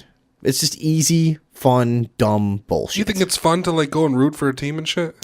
I don't get into it in the way that these people do, but I think it's fun to watch a contest of any kind. It's fun to watch a fucking trivia game. It's fun to watch fucking two animals fight to the death. It's fun to watch a guy. It's fun to watch people fucking play ping pong if they're really good at it. You know what I mean? Any good contest is good to watch. Ping pong is fun to watch. But any contest, I think, satisfies something in your brain, and especially when golf. When you can turn it into like a tribal thing. Yeah, it's that's where the symbols come in, because like golf and shit, like individual sports, they're not very entertaining, but and they're not very popular. It's the ones that have the symbols that you can buy, the symbols that I hide.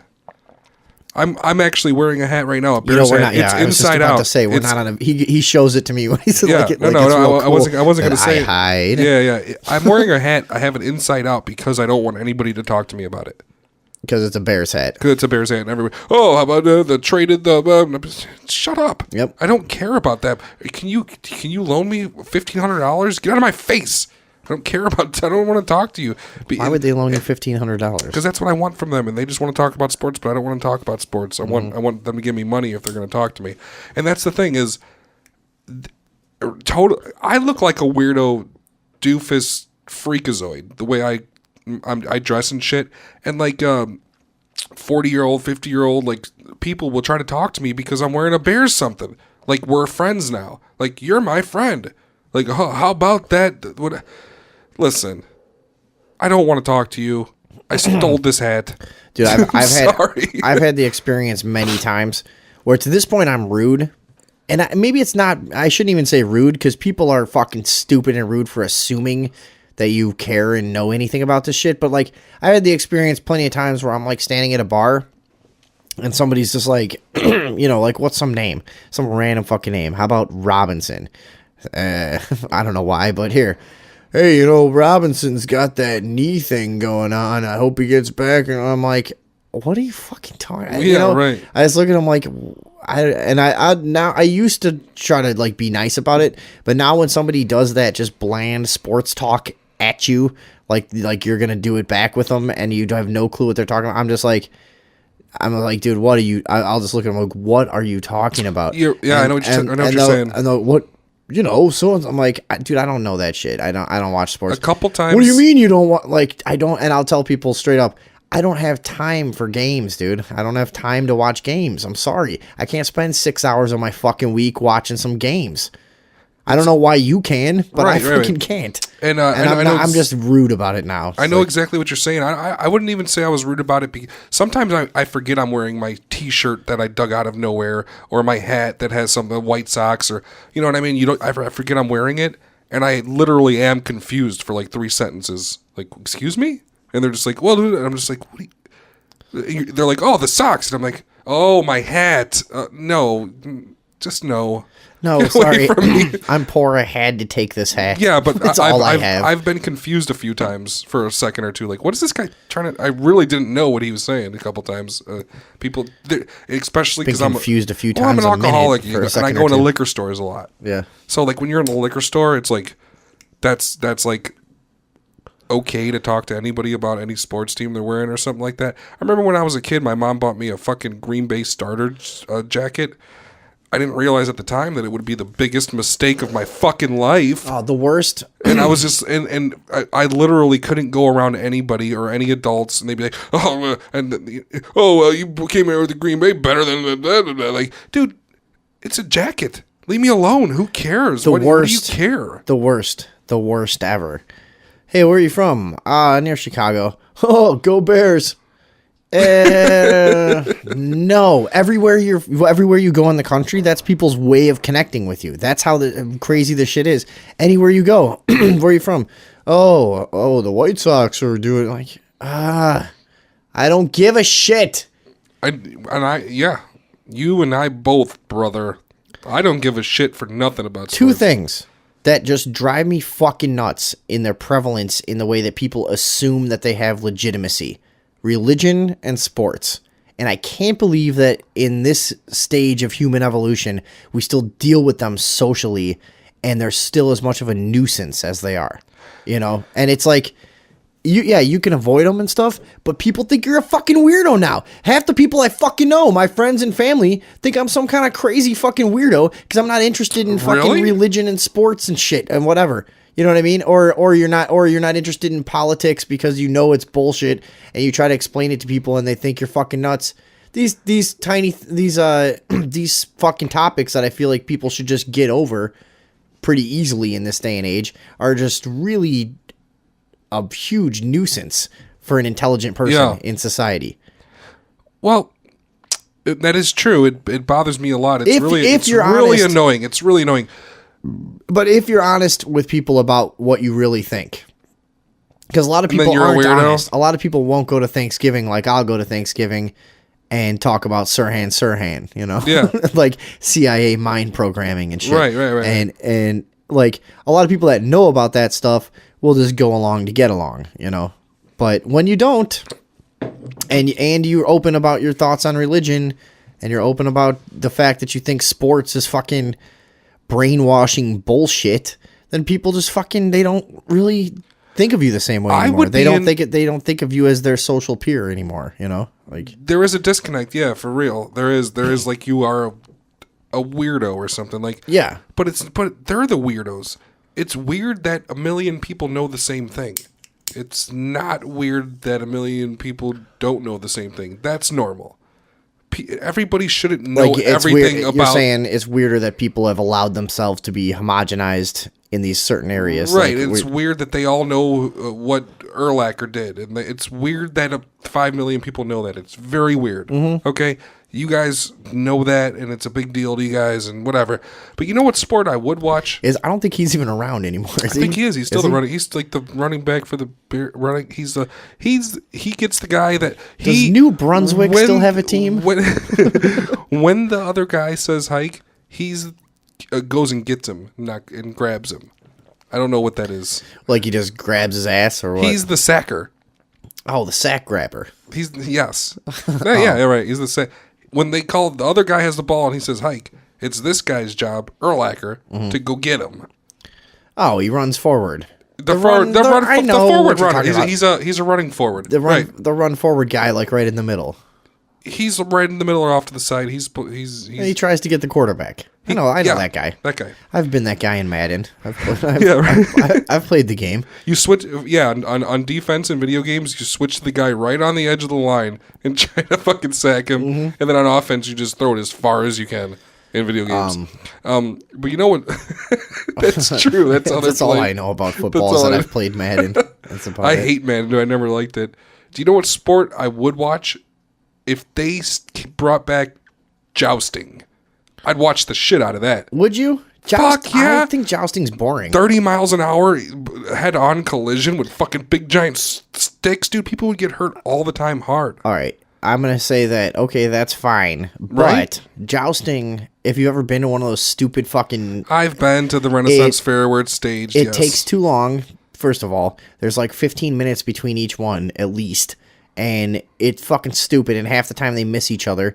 And so, I mean, here's what I'll do. If you want to line up some kind of joust that's like 150 horses on each side running in succession at about like 5-second intervals, I'll watch that. Just like create this gigantic pile up of fools in the middle. Yeah, just joust, joust, joust. Also, joust. also like Roman fucking Coliseum shit. I would definitely buy a $30 ticket to go watch 40 or more people fight to the death throughout the festivities of the day. Guaranteed. Okay, so this guy's gonna fight a lion. Would you pay $40 for the? Yeah, I'll pay $40 to see that guy pay. Are you telling me that guy right there is gonna fight a lion to the death, and all he's got is like a dagger and a shield, and the lion has a lion body?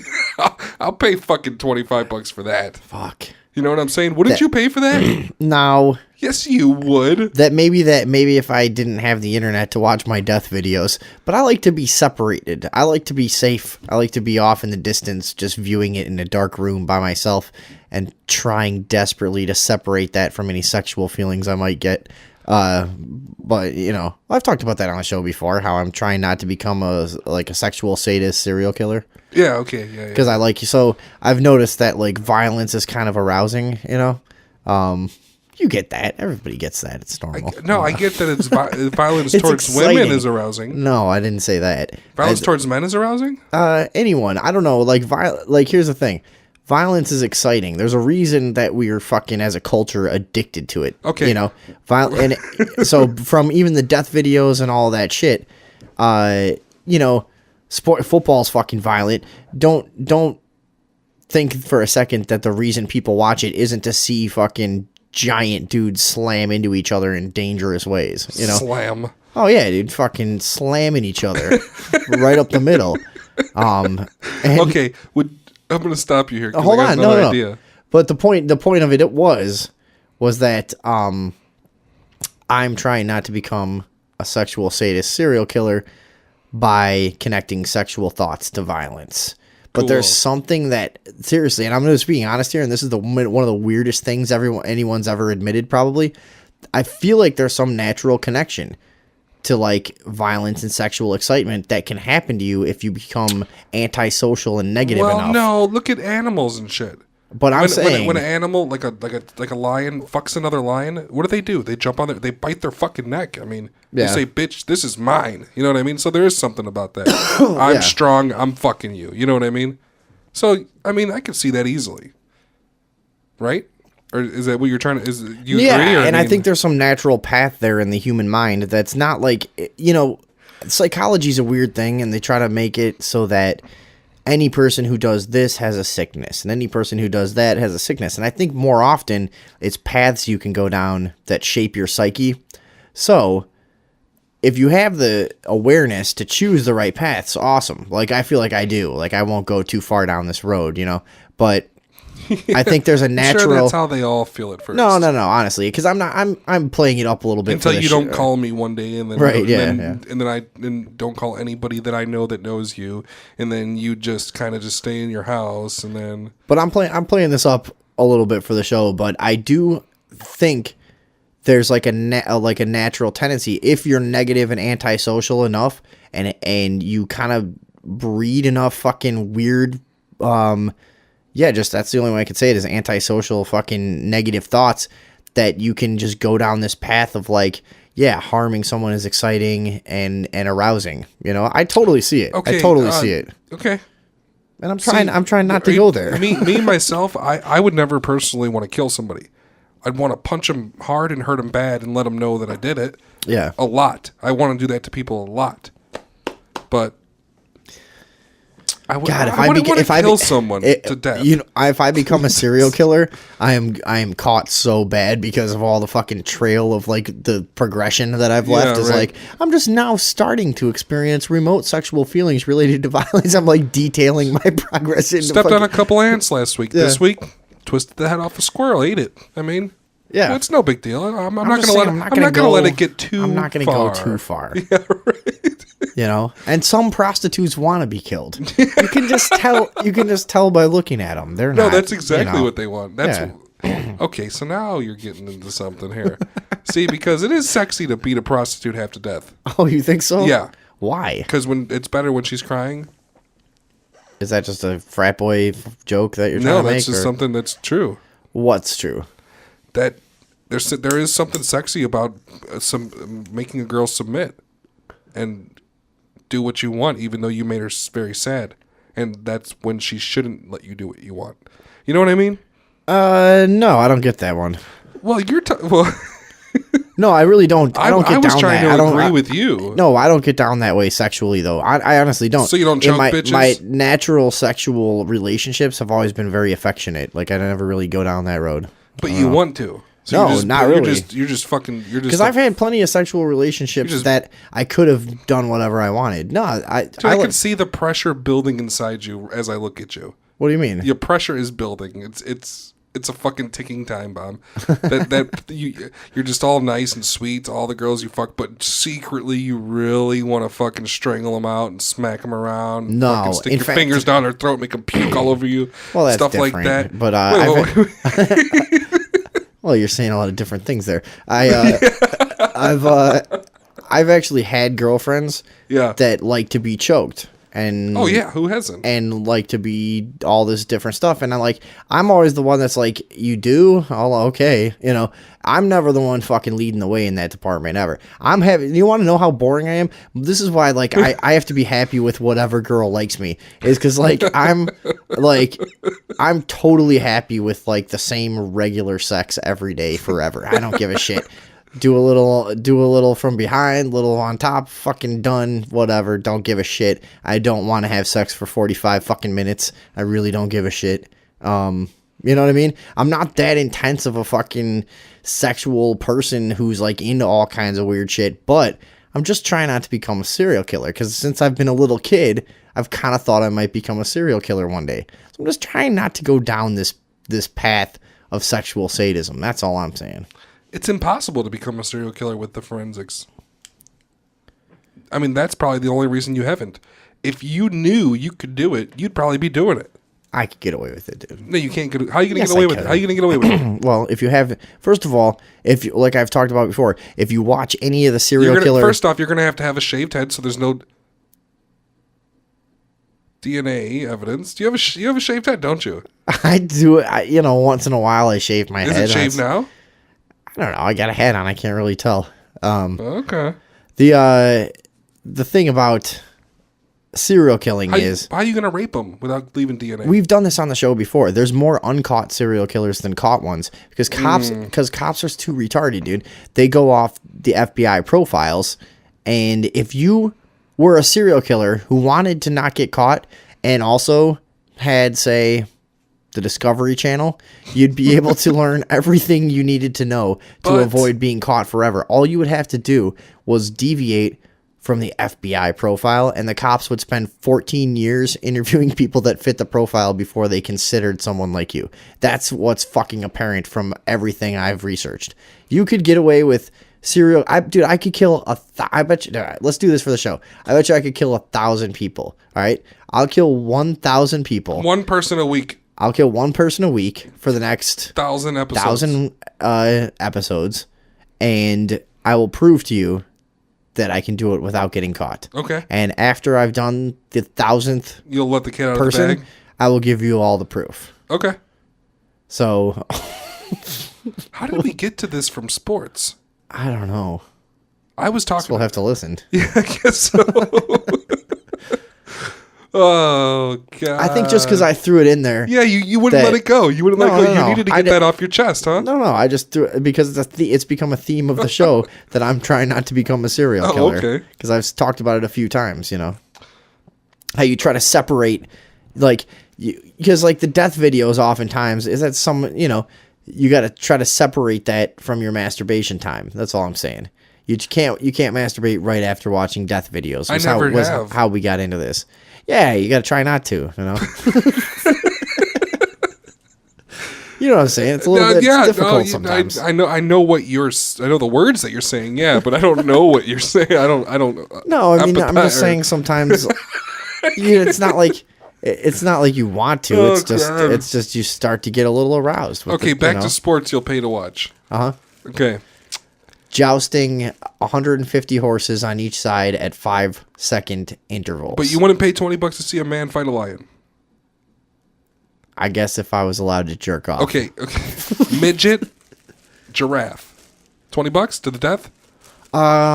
Midget and a giraffe. That's hilarious. Yeah. Would you pay? I'll do 15 on that. 15 on that? Yeah. Really? Would you buy cotton candy? Why would I buy cotton candy? I'm trying to figure out what kind of stadium to open here. No. I wouldn't do that shit, dude. It's just nobody has the right stadium for me. I can't go anywhere. Nobody has anything I like.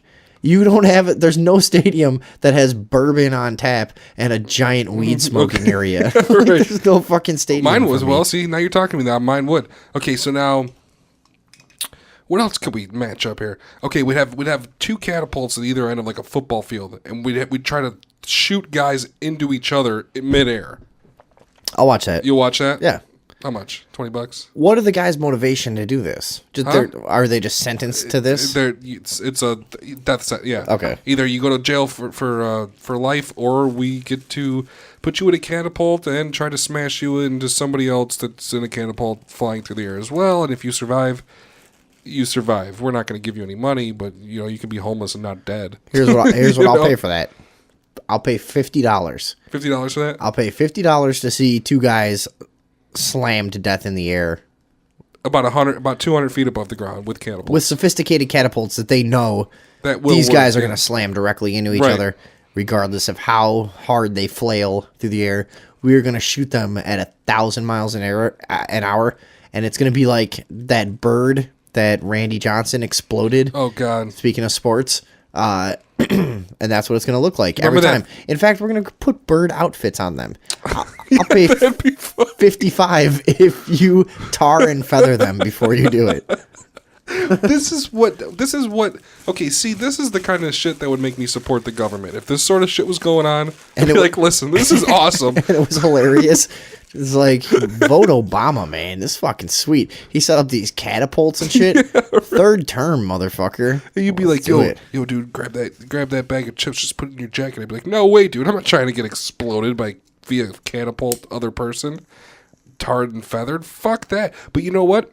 That shit, I would pay to see people tarred and feathered instead of going to jail. Nobody wants to go to jail. I'd rather be tarred and feathered. It probably hurts. I don't know if it's humiliating, but... That's actually you in a headdress, a tarred in feathers.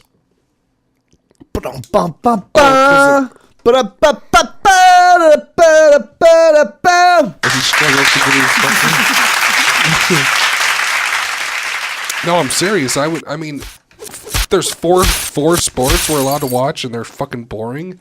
Come up with something else, and make it involve death. You know what I mean? Why is it illegal to sign a contract that says I don't mind dying, I'll do it? Is that illegal? What? Like, say you came up with a death sport, and people signed contracts, and they were like, yeah, I agree that I know that one of us has to die, but I'm down. Why is that illegal? Well, because the government can't have you getting the idea that your life is in your own hands. It's in their hands. That's the only motivation I can see, because no, it's not ever legal. But people that want to do shit like that, dude, I really want to see sports like this. Yeah, that would be fine with me. I want to see like a grown man fighting like 20 children to death. To the death. But all the children have like a Swiss Army knife, and he has like a 2x4. Okay. You know what I mean? I'd pay to see that for sure. God damn it. That. That's fucking gruesome. Would you pay? See, shouldn't I be coming up with it? That should be my job in the world. Now we're going into murdering kids. I don't know. No. Yeah. The kids also are trying to murder him they all have knives. And the kids all sign contracts and they're willing to do it. 9-year-olds. 9-year-olds with pocket knives 3 inches long. He has a 2x4. 9 would be the age of consent for death sports in your country. I think that sounds fair. Okay. Country. I guess they know with the internet and stuff. They know by now. They're smart at 9. They and know if what they they're win, doing. free PlayStation. Free fucking PlayStation. That's what I'm saying. Now you got it. And we don't have to make their parents consider nothing. We could be orphans. They're desperate as fuck for PlayStations. You know, they're all getting raped every day in the state hospitals. I mean, the government would have to take part in this. Where did we go here? Are we in like some future dystopic? Yes, yeah, that's what I'm saying. I thought it was you running the government now. No. I would work coming up with the sporting events. Mm-hmm. So it would be like this Wednesday, 29-year-olds versus man with 2x4 to the death, $15, $14 a beer. One day, oh, god damn it! What son are of a you bitch. doing? I fucked around with the board Yeah, I too know. much, and all my shit's muted. Sorry. I was about to do something cool. Like Cool. One day only. Some shit. I was gonna go a lot further with it than that, but didn't work. Fuck. Your children.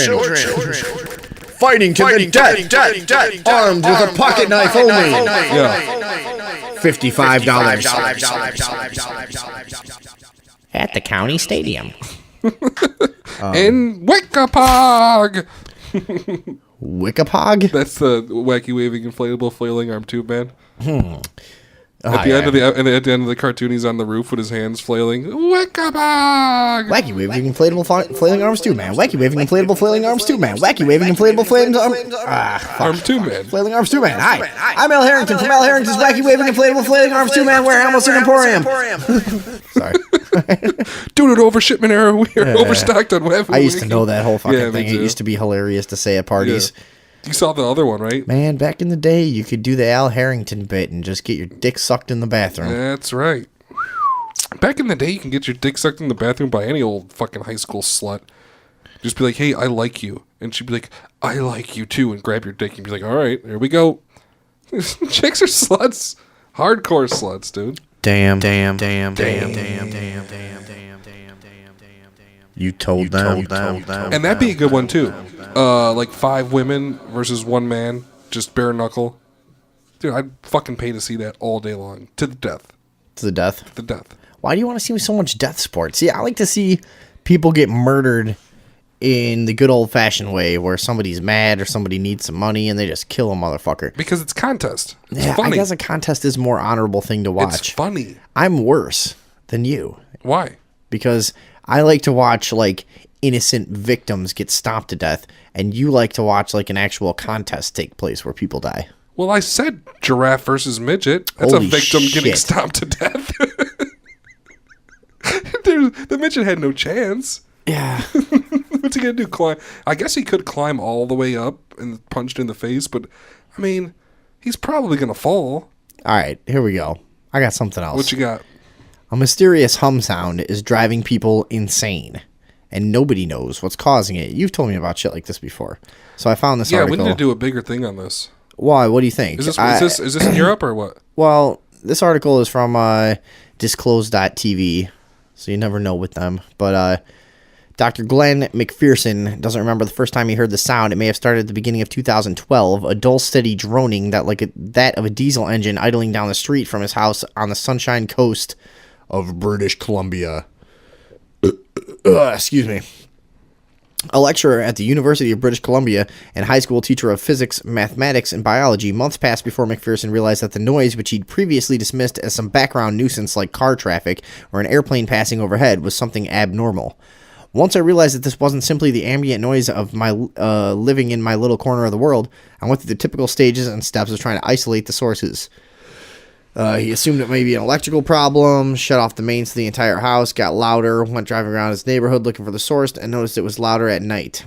Eventually, he turned his focus to scientific literature and pored over reports of mysterious noises before coming across an article by University of Oklahoma geophysicist David Deming in the Journal of Scientific Exploration, a peer-reviewed academic journal, blah, blah, blah. And what he found out was the hum... by the way, this is in a journal devoted to exploring topics outside of mainstream science. I shouldn't have blah, blah, blah over that. The hum refers to a mysterious sound heard in places around the world by a small fraction of local population. It's characterized by a persistent and invasive low-frequency rumbling or droning noise, often accompanied by vibrations. While reports of unidentified humming sounds pop up in scientific literature dating back to the 1830s, modern manifestations of the contemporary hum have been widely reported by national media in the United Kingdom, United States, and Australia since the early 1970s.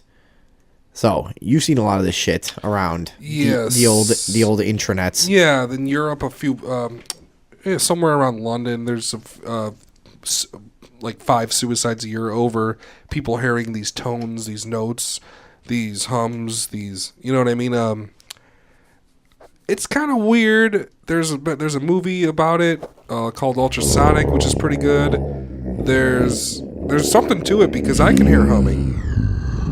Or not humming, but when it's silent, I hear a consistent buzz. And they say that's hearing damage. That's hearing loss. That's because you're... Which we probably do have some. Yeah, but why does it switch gears? Why does it switch tones when you pay attention to it sometimes? Gay. No, I'm not gay. Well, I mean, that's not why I hear tones. You know, for sure. I don't know, man. All I know is that this is something that's been more and more a part of, like, internet mystery culture over the past 5 years. I've been hearing more and more of this shit. And people have actually had recordings of, like, strange fucking hums and sounds resonating through towns and stuff. You know what I think it is a lot? What? Like, underground tunnels being made, that secret tunnels, and they're just like, oh, I don't know what that is, but it's probably underground tunnels being made. So there is a big thing about a big underworld being made worldwide. That's like the underground world. I mean, this is a thing that many, many, many thousands of people have reported the exact same thing. They've had the Windsor hum in Ontario, the Taos hum in New Mexico, Auckland hum in New Zealand. It's been a phenomenon that, like, people in local areas. So it seems like it's not a, say, like, perhaps a phenomenon of just the human ear in general that could happen as a whatever, you know, a disease or some kind of shit. It's not something like that. It seems like it happens concentrated in small areas. And then a lot of people will experience it, but other people won't. And so it's like just a thing that just doesn't get proven, you know, to have any source. But so some people can hear it and some people can't. That makes sense. A lot of people can't hear shit. Sure. I have Okay. horrible hearing. Yeah, but also, I mean, it might have something to do. Yeah, whatever. I don't fucking know. What you think? Like 9,000 people in the region this weekend caught chlamydia. It's real. No, I think it. Yeah, right, exactly. But I think it, like, maybe it's not hearing. Maybe we're interpreting it as a sound, but it's not that people can't hear it. But there's some other characteristic, because it's like, oh, you're saying that maybe it's not sound, and maybe it's a directly into your brain kind of microwave. Right. Okay. And I wouldn't think that a ton of people would have the same frequency range missing from their hearing. You know what I mean? So a lot of people would have, or if a majority of people are not hearing the sound, but there's fucking thousands of people who are, it would seem, I think, that it would be pretty unlikely that it was an actual sound that only some people could hear, because there's no, like, characteristic of the ear that certain people have that makes them hear better than others on a large scale like that. I don't think, but it could just be. Could be like you have fillings or something, and you're picking up, or like some other way of some other kind of just that's then interpreted by your brain as sound for some reason. You know. Well, sometimes I can imagine sounds so good that I think that I can kind of simulate hearing them. You know what I'm saying? No. You never had a thought of you can't think of a sound and almost hear it? Yeah, I guess. You know what I'm saying? So yeah, anything could be a possibility, but I don't know. That shit's weird. We need to look into that and do like a big thing on it, because it could be really strange shit. Sorry. There could be a lot there. You know what I mean? But I don't know.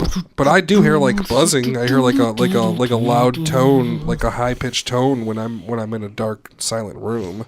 This guy, Tom Moir at Auckland University, he's a hum investigator. He first started looking into the hum after an Auckland resident called Moir's office at Massey University in 2002. Let's see. Mom, this is my fiance. He's a hum investigator. But he placed an ad in the local paper after receiving a visit from a hum sufferer who desperately wanted to find the source of the racket. He received dozens of responses within days, all describing a mysterious droning noise matching the one described in Deming's landmark paper.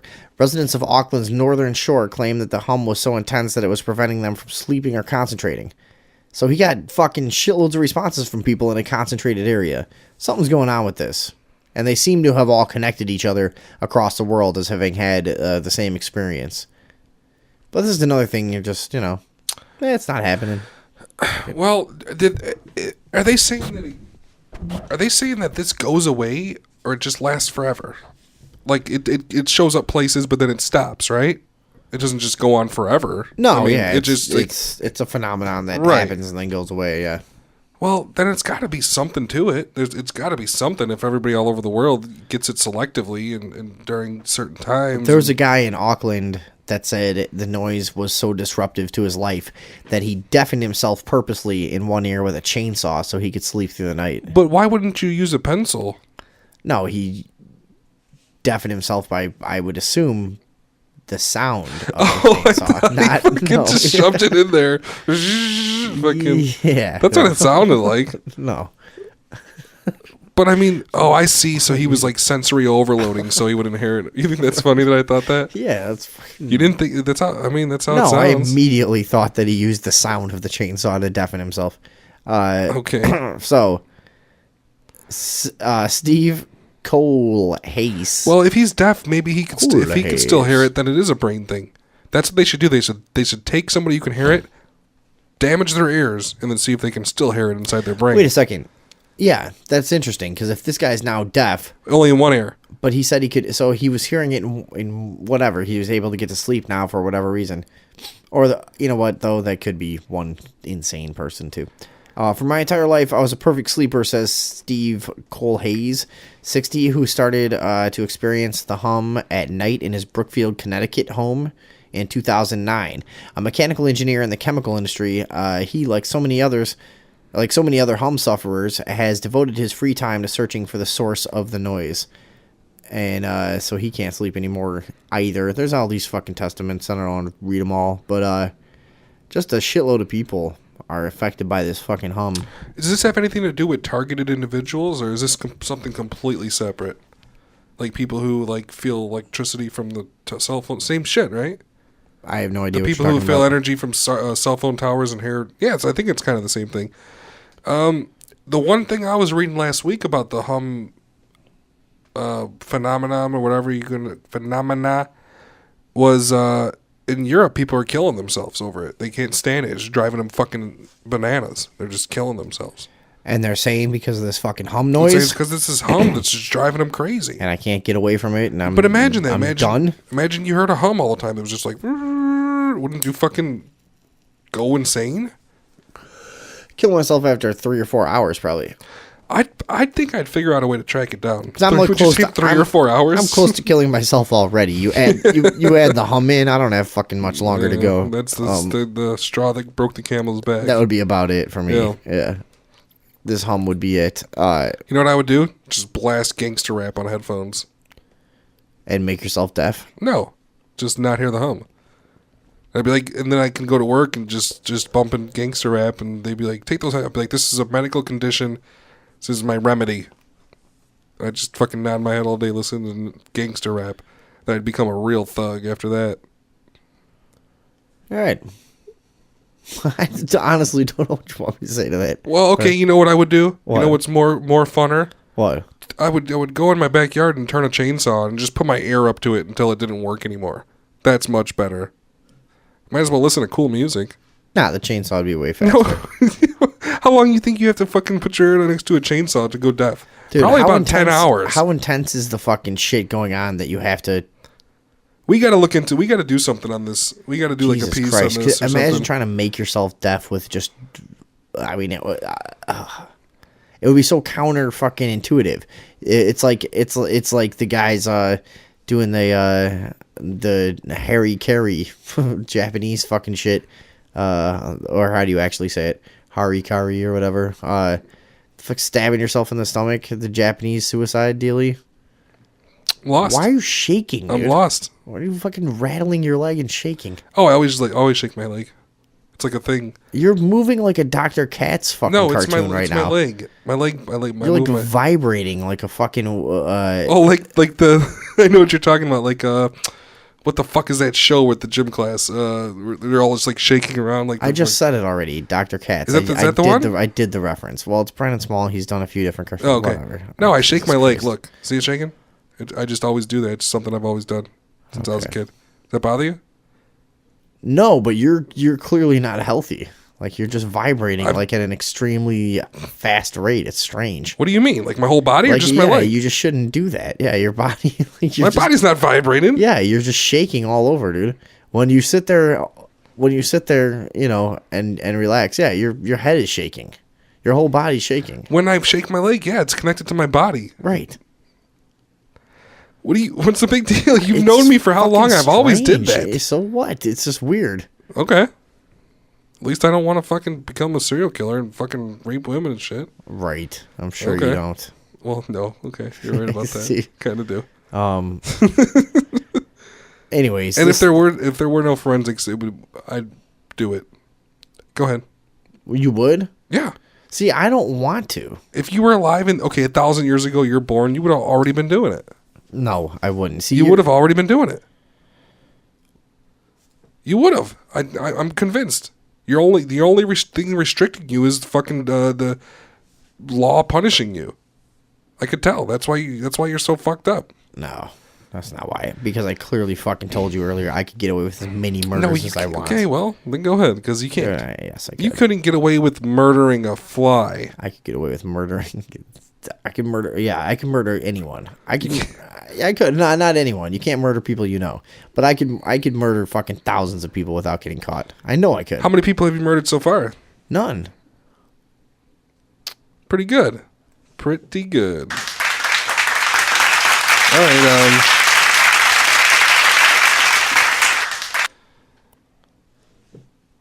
I could murder a lot. I could murder a lot of people. I really could. I don't think you could. Dude, please. I don't want to get started. How would you do it? Nothing. Cops are just too stupid. You just couldn't. You could get away with it, dude. You know you could. Just cut it out. Stop acting like you couldn't be a serial killer. There's ways to get away with it. If being a serial killer is a choice, okay? It's a choice. You can do it. You can get away with it. You can do as much killing as you want. All you have to do is be pretty well planned out and not have a fucking connection to your victim, and don't leave DNA evidence behind, and you'll be fine. Dude, you can find a person you can get a drone, right? Find a person walking down the street and order them into your car at gunpoint. It's over. No, random. Yeah, you get away with it. Yeah. So you could take a drone, right? You can buy a drone.